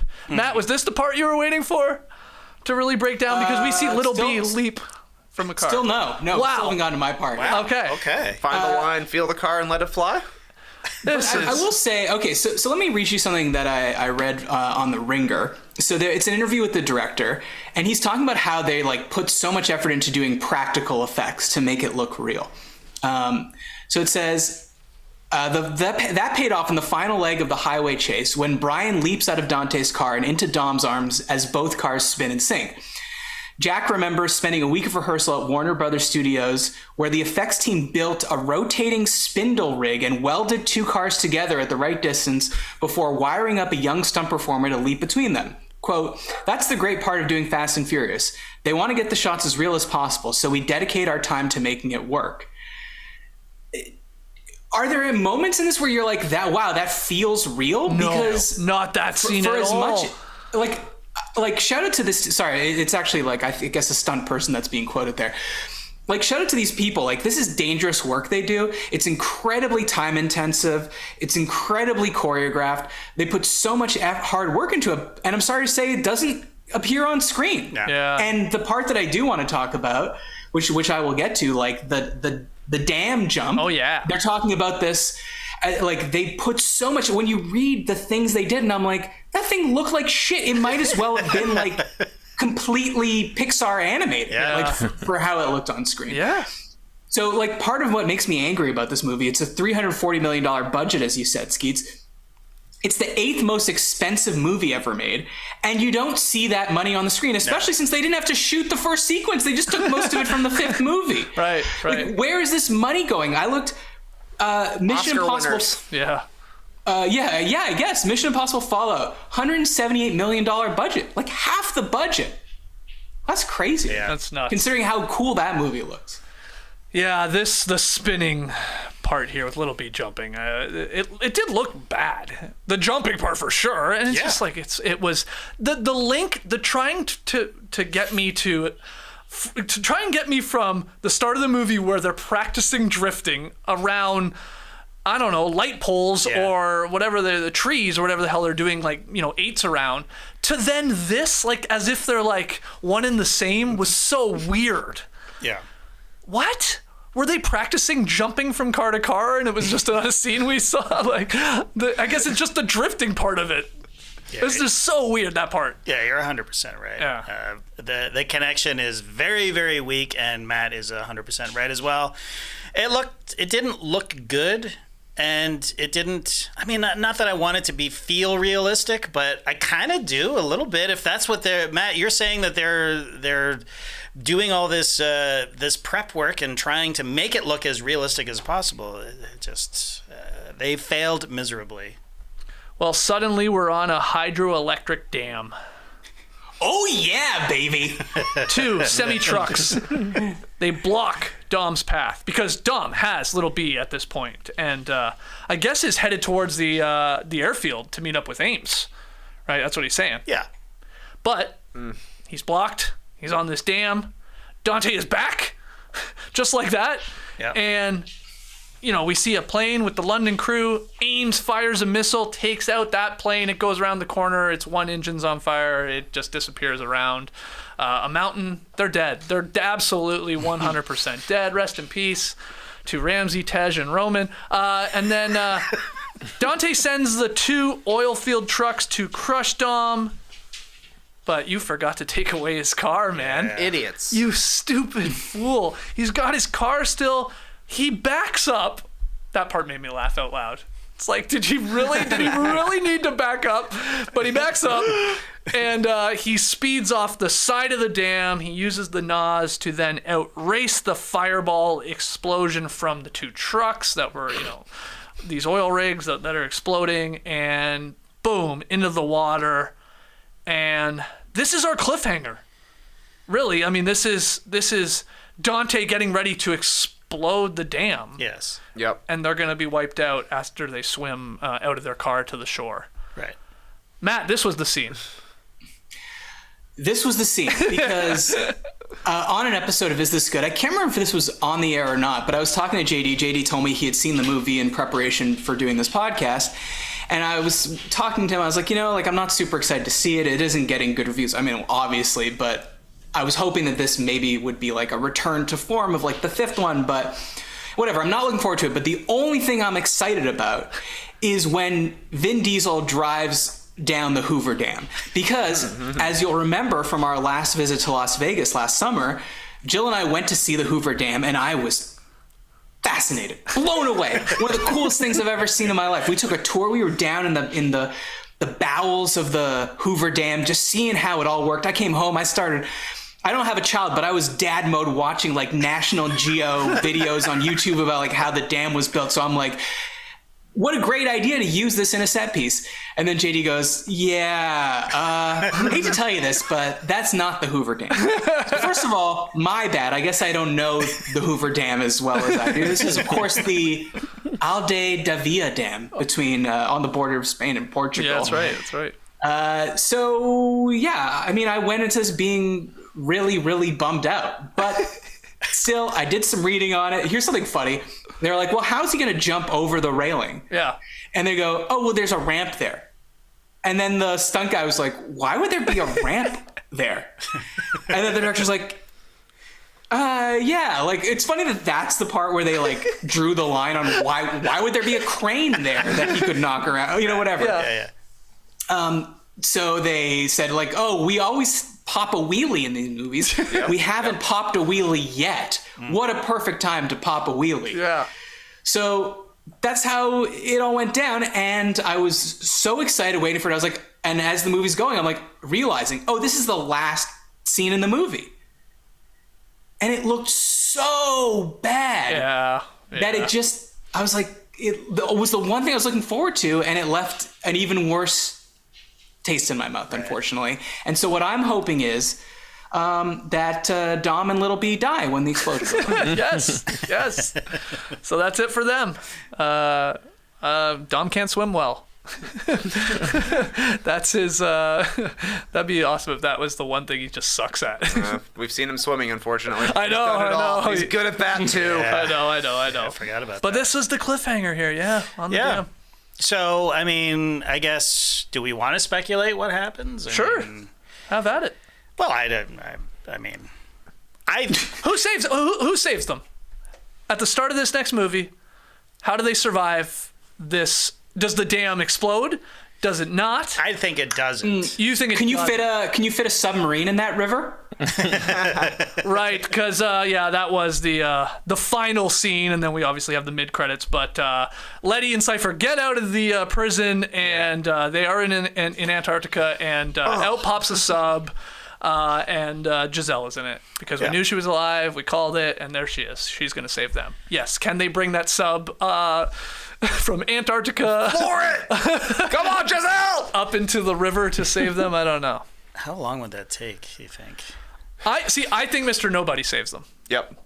I agree. Hence these little nobody How? listens. How? Drops Doesn't in a matter. chopper with a ladder. Just jump Yep. on. You're fine. Okay. Yeah. All right, I'm fine And with so that. now, Then watch it. Momoa is the big bad for the next 2 movies, right? Presumably. Yeah. Well, and Ames, I guess. Yeah, Ames Tag will be a team. bad guy. Which one does is which one is more likely to become a part of the family? Ames or Momoa? No. Neither one of them are gonna be in the family. You don't think so? Because it's the end of everything. There's no more family. This is not the end of everything. Why do you No, thi- because if they do this and they do the trilogy, right? Yeah.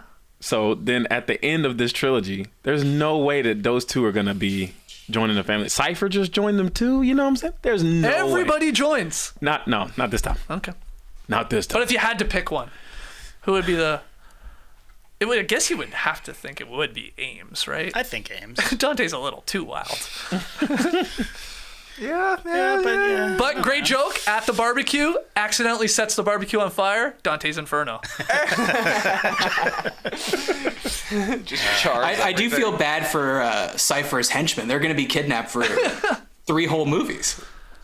Or their parents are going to be kidnapped for 3 whole Stockholm movies. syndrome. That's right. That's a good point.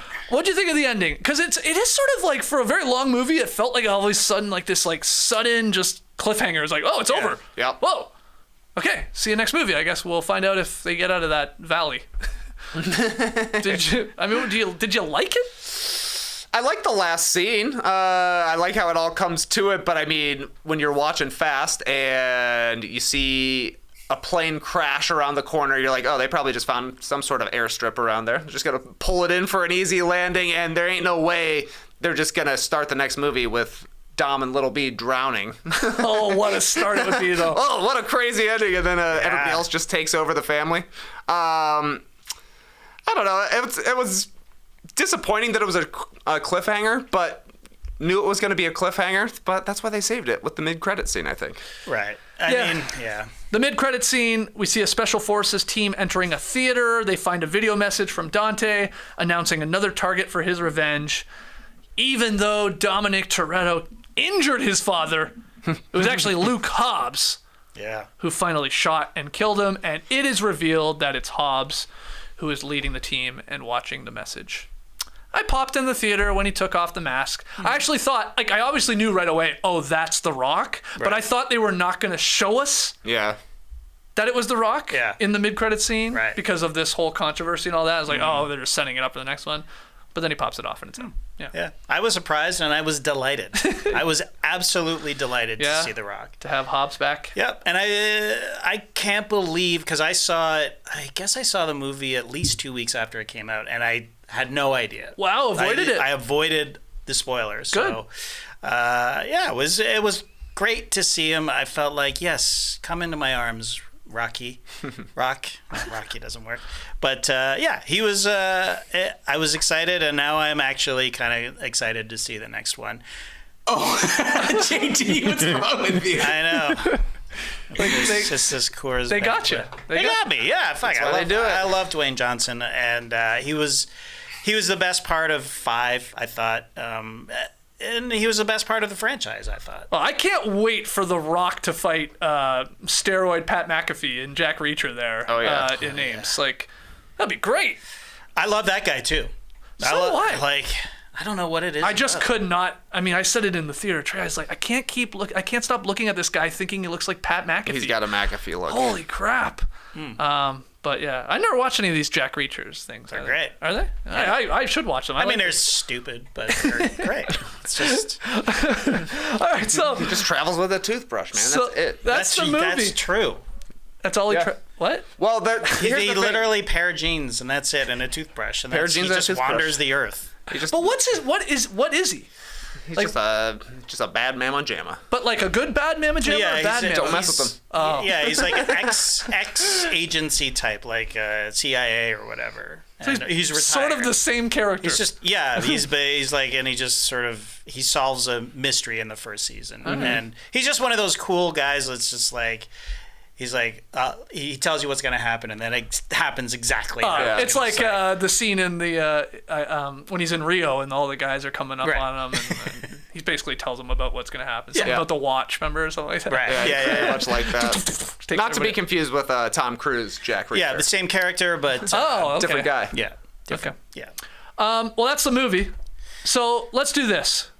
We do a thing called the Fast and the Furious. The Fast are things we like, maybe a favorite scene, favorite quote, whatever, and then we'll do the Furious, the dumbest scene or the thing that upset you the most. Matt, let's start with you. We're gonna get everybody here. Yeah, your favorite part of the movie, Matt, or quote or whatever. Well, I didn't know we were doing this part, so now I have to pretend I had a favorite part. Let me see. You hated every second of it. No, but like, I didn't really like it. Okay. Let's say Mia throwing the frying pan at the guy. You really did like that. Okay. JD.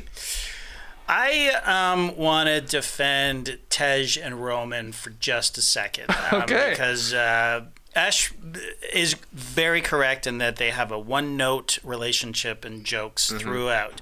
But we did get to see a little bit of growth from Roman when I think he's on a plane or wherever he is with Tej. And there's a moment where he's like, this is all my fault. Yeah. You know what I mean? And he was given the leadership role, and then he is kind of filled with regret because of it. I like that. I like seeing a little bit of growth, finally. These guys have been to space together, and they haven't grown at all. But now he's like, I messed up, and... You know, and then they have a nice, sweet moment, and I felt good about that because I feel like these poor actors have been, and Ramsey included, given nothing to do in this, and just the worst part of the movie, and nobody cares. Yeah. So I like that about it, and there were some there, and in general there were some lines that I enjoyed. I enjoyed the gag of Little B going to the big pickup truck. You know, and going, oh, this is a cool car, and it's like, no, it's this one, yeah, and Cena owned that scene, and he was really great in it. And again, Cena being Cena rather than the villain Cena that we had to endure last movie, and it was generally an improvement over 9 for sure. So that's I didn't hate this movie as much as I thought I was going to, but I definitely hated it. I mean, don't get me wrong. Trey, your favorite scene, quote, whatever. My favorite thing from the movie is Jason Momoa. In general, wrote down some of my favorite lines when they're getting ready to race in Rio, and he looks at Dom and says, I can't believe I'm going to race the great Dominic Toretto. I have butterflies. Very funny to me when Dom goes to where Reyes was staying, sees the vision board, and literally says, I'm a little embarrassed you saw my vision board. Yep. That's great. When he finally steals Little B, he's got him in the car. He says, I beat your dad in a street race, which I think is hilarious. Dom would absolutely hate that. And then after Dom drives a helicopter into Dante Reyes says, did you hit me with a helicopter back there? Ouch, you big brute. Yeah. Great lines. So I thought they gave him funny lines, and I thought he delivered them very funnily. All of these lines that Jason Momoa does in the movie, I can't help but picture after they say cut, him having to go to Vin Diesel, hey man, I'm just kidding. Hey, I'm just kidding. Because I feel like Dom is like, you call me a butthole. I can't believe you call me a butthole. How dare you call me a brute? You're making fun of this. You're making a mockery of this. What's a brute? That just kept going through my head that he would have to apologize after every scene. I'm just acting, man. I'm just acting. Okay. Yeah, those are great. I'm a fan of Dante in general, the overtopness. It gave it some levity. Same. The Weekend at Bernie's scene, A little weird, but I didn't hate that scene. It was just sort of out of nowhere. It's just like, whoa, he's so psycho. Yeah. My favorite part of the movie, like action sequence, to go back to the motorcycles, Letty or the stunt woman or man on the bike, when they do that cool like 360 sort of pop wheelie over the bar that's cool. Dropped, that looks sick. Yeah, and it was in the trailer too, and I was like, wow, that's cool, and I was still blown away on the big screen, like, really wow, cool. That's amazing. And I think it looked like they actually did that stunt as well. Like the motorcycle shit is just cool. Ash, do you have a favorite moment from Fast 10? Favorite moment? I don't know. Yeah, the bomb chase was cool, but I like Dante too. I like Jason Momoa's portrayal. I thought it was okay. And he's crazy, so it's cool.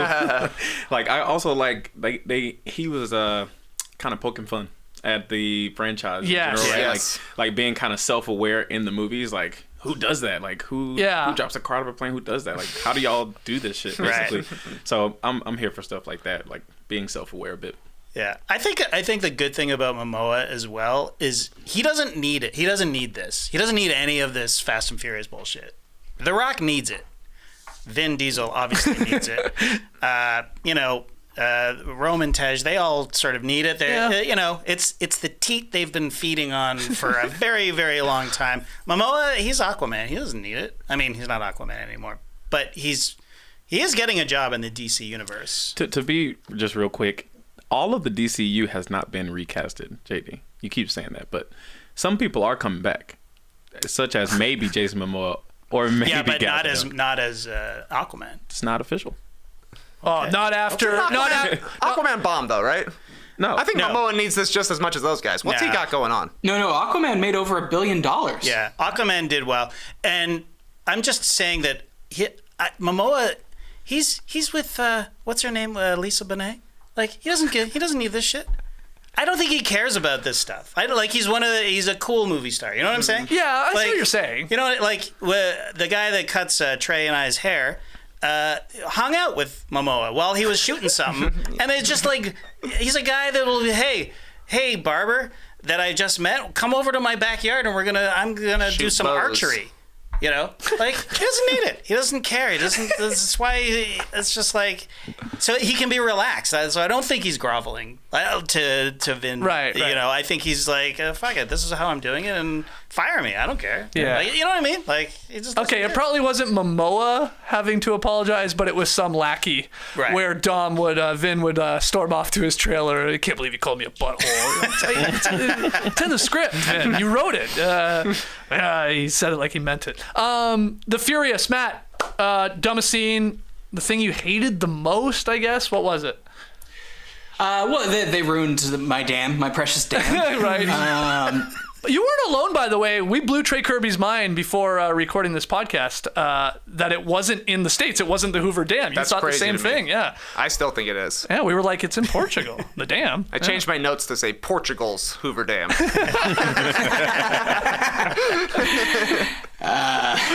Okay, so that ruined the dam for you. Yeah. Oh, you know what? I should have said this in my good parts. So this is also from the same article I read earlier. The director of the movie. Okay, this is how the article opens. When he was 8 years old, Louis Leterrier, that's the director, began designing his own car crashes. Growing up in Paris in the early 80s, he often made short films with his Super 8 camera, turning the slope of his parents' driveway into a highway for his toy cars. In the midst of building ramps and conceiving miniature set pieces, he wondered, what if I drew up a car escaping down a dam with a jump? The idea sat with him for 40 years. Then he got a call last spring from Universal executives who asked him to take over directorial duties from Justin Lin and lead Fast X.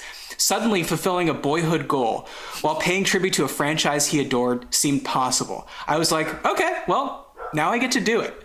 How cool is that? Yeah. Like, because JD and I were just talking about whether you need to try in high school, whether it's important.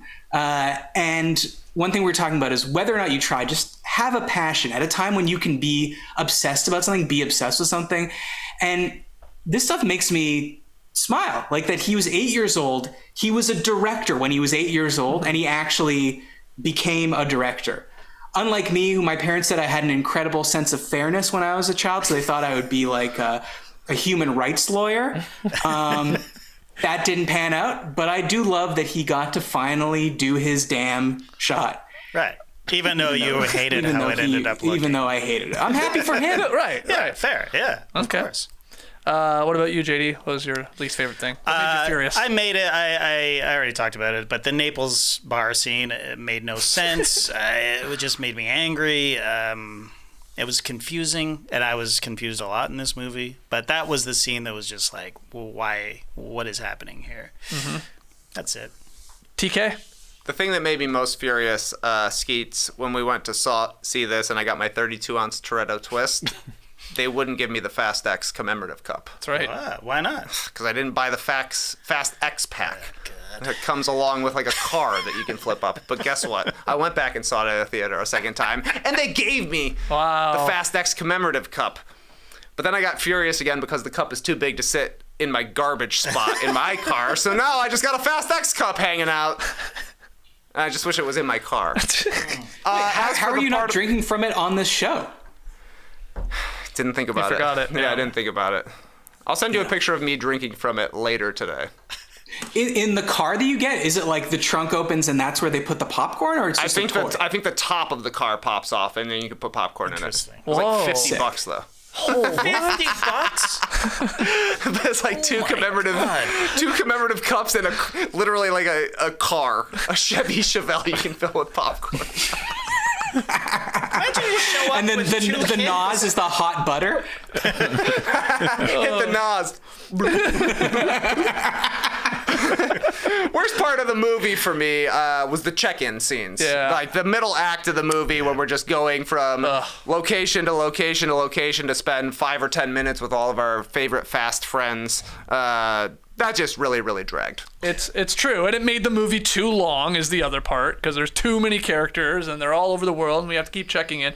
Somehow, like, a team that has Han, the coolest guy in the Fast and Furious universe, and I didn't even care. I didn't even want to go back to see Han with everybody else because they weren't doing anything really. And even then Shaw, who's pretty cool too. It's like ugh. And the prison stuff with Letty, and you were just like, let's get back to Dante and Dom fighting. That's like the real meat here. So that's my least favorite thing too. Well, and just the one note jokes between Tej and Roman, which is now 5-6 movies running. It's like, you just feel bad for them at a certain point. Yeah. And Ramsey, like, I guess she had like a little moment where she's like, oh, I made God's eye. I thought it was going to be for good. Right. What did she think it was going to be used for good? Good surveillance. Just finding bad guys, I Now guess. we're gonna find the criminals. But now it's in the wrong hands. Well, I hate to say this, but looking ahead to the next movie, I think it's going to get way worse. I think there's going to be way more characters coming in, and the cast that we have already has already fractured because Shaw is now with Han. Yeah. And then what are they doing? Going to save Queenie? Queenie, who we're going to have more of. I think that'll be Hobbs and Shaw too, personally. Oh, interesting.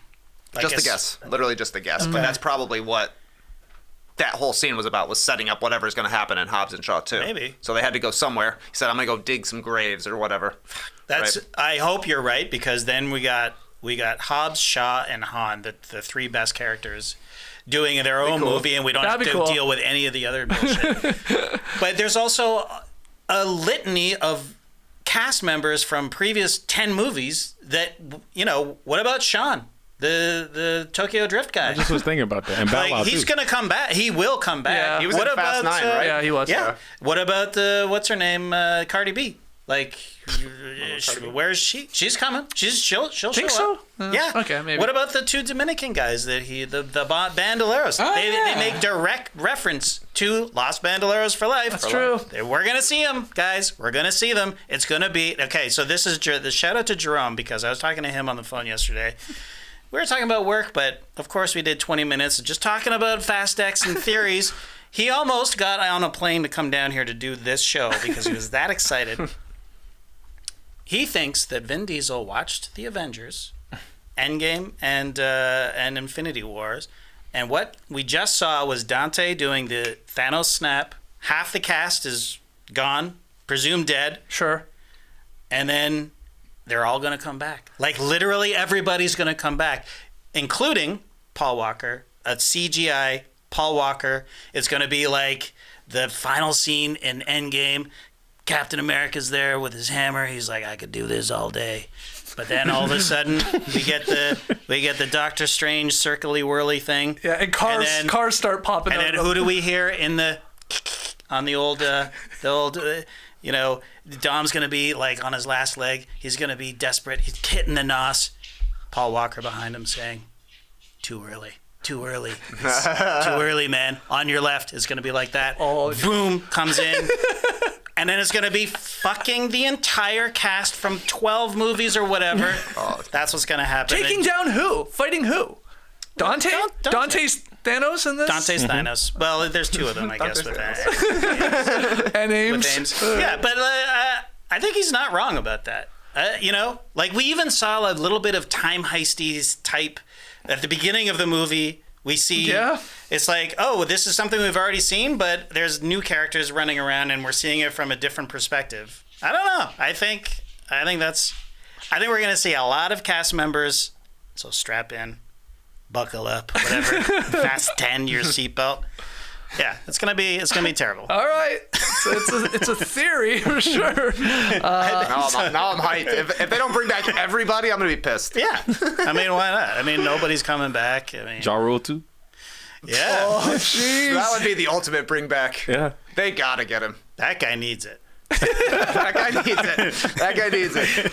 So who will be the Doctor Strange? Who's going to be making the circular? No, great question. I don't know. Like Ramsey, maybe. Yeah, no, she's dead. Dead. She's Air not quotes. dead. Come on. Well, you're saying this is the version of half the people are gone. It's Gal Gadot, right? She just surfaced back up, and then she's about to. She did just surface. Yeah, but JD, in your theory, by the way, I had chills during that.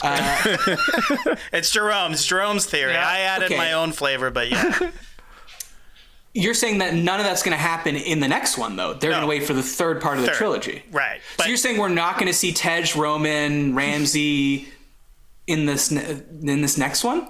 I don't know. I think, yeah, it's possible. I mean, when the plane goes around the mountain, do we not hear an explosion? Oh, yeah. We do, yeah. I mean, yes, it goes down. The plane has it goes crashed. down. It's crashed. It's on the ground, but they've done something in there that they've Got parachutes. Yeah, or jumped out, yeah. Interesting. All right. Hey, well, you got me hyped. Yeah. Huh? Paul Walker saying on your left. They literally just do the Avengers and just put them in cars. Don't even worry about it, cuh. I mean, they have already Captain Marvel. They already have Wonder Woman. Yeah. I mean, you got Aquaman. I guess he's a bad guy. That's how they escaped the plane. Ejectocito, cuz. Yeah. Yeah. Oh, if they get an ejectocito from the airplane, That's what I'm saying. that'd be awesome. There is Easter eggs all over in this one. Something I wanted to mention. My favorite Easter egg in the whole thing. Very early, after Cypher shows up to warn Dom, the next day, little nobody comes and is kind of like exposition guy, just talking about where they're going to have to go, all this stuff. In the background, they're in Dom's house. You can see Vince's guitar from the very first Fast and Furious. He's like playing a Zakk Wylde bullseye guitar at the middle of a party. It's just sitting on a stand, like behind them while they're talking. Amazing. I was rolling. Like, nice. Attention to detail. That's interesting. I did hear or read the director say in an interview with Esquire, when you watch Fast 10 again, pay attention to everything that's being said. It's planting the seeds that will bloom and become beautiful, super satisfying flowers by the end. Wow. I don't know if he means. I assume he means the end of the trilogy. Could mean the end of the movie. Like watch that movie and at the end it pays off. Right. Like I'm saying, the nobody listens. Right. That's when I was like, oh, that's got to mean something. Yeah. Nobody, Mr. Nobody has to. Yeah. He's been listening. He's gonna save them. We'll see. I have a little trivia question for you guys before we rank this thing. Score it. How many times do you think the word family is said? Trey already knows. Matt, how many times is the word family said in Fast 10? I'm going to go with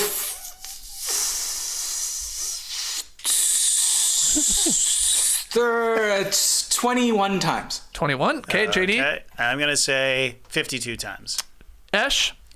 73. And you know the answer. I saw the answer, yep. JD, very, very close. 56. Oh my god. 56 times family is said. Wow. So set the over-under on the next one. And none of those times was Dom asking Elena if she had one. Yeah. So let's rank this, and we will turn to our FF expert here. I guess on a scale of 1 to 10, what would the number you would give to this, TK? And like, where does it fall in terms of all of the movies in the franchise? On a scale of the Fast and the Furious to Fast X, I'm gonna give this one an F9. 9 out of 10 for me. Wow. Whoa, oh, wow, okay. That's a high score. That's a high score. I loved this movie. The first time I watched it, Skeets, you were there. I was grinning ear to ear. You were so I was happy. saluting the screen when exciting moments happened. He's not exaggerating. And I'm thinking maybe it's just the Toretto twist. Maybe I'm just so hyped to be seeing this in a theater. We didn't see F9 in a theater, so it's good to be back. But then I went and saw it in the theater again by myself at a matinee.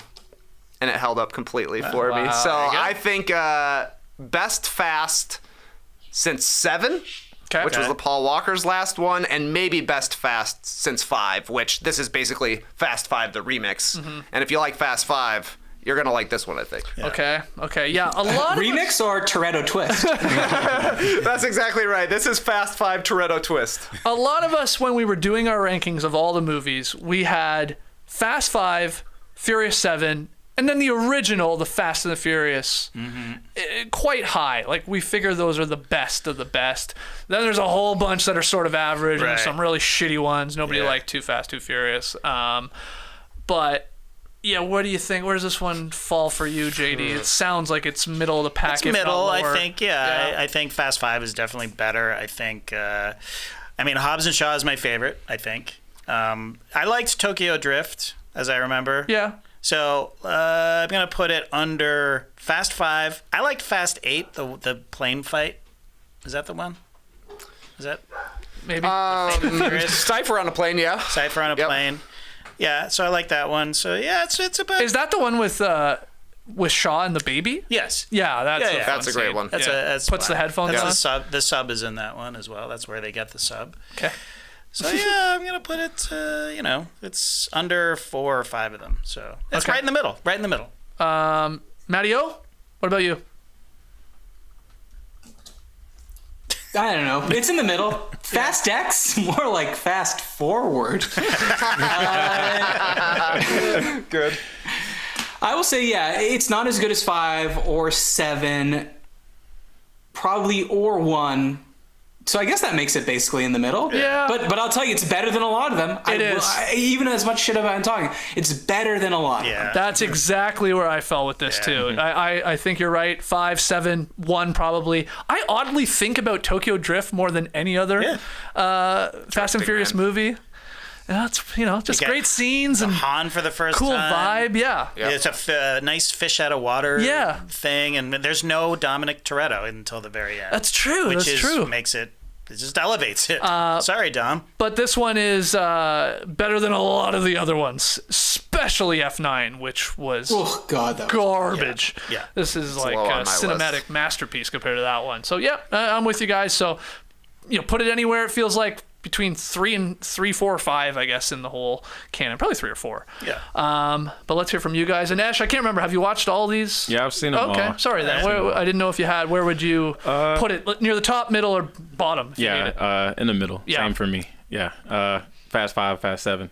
Probably, I think I like Fast 7 better than Fast 5, but just preference. Ooh. Emotional. Okay. The emotional. Sure. The ending, the send-off is amazing, but it's not... It just hits you every time. Yeah, I don't love that movie.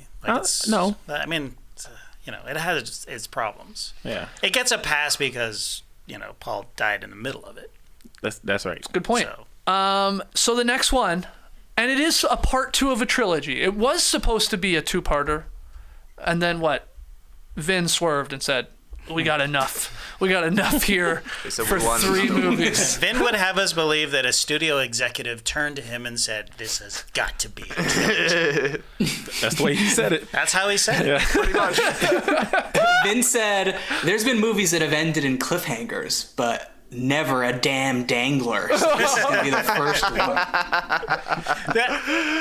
But then there was Vin Diesel posted him and Sung Kang, I don't know where they were, probably the Dominican Republic, saying, hey, we've heard what you've said about what you don't like about the movie, and we're going to make changes. So this thing isn't even written yet. And by the way, they didn't even know The Rock was going to be in it till 2 months ago, probably. So I don't know. It could be a... Sorry, JD, they heard what people didn't like about this movie? Yeah.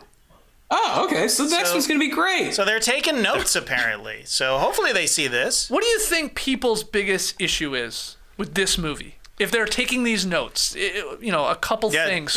Is it too silly? Could that be a note? No. Or do you think people love that part? I honestly don't know. I can't imagine people... This movie's way more fun than 9. So I can't imagine people being like...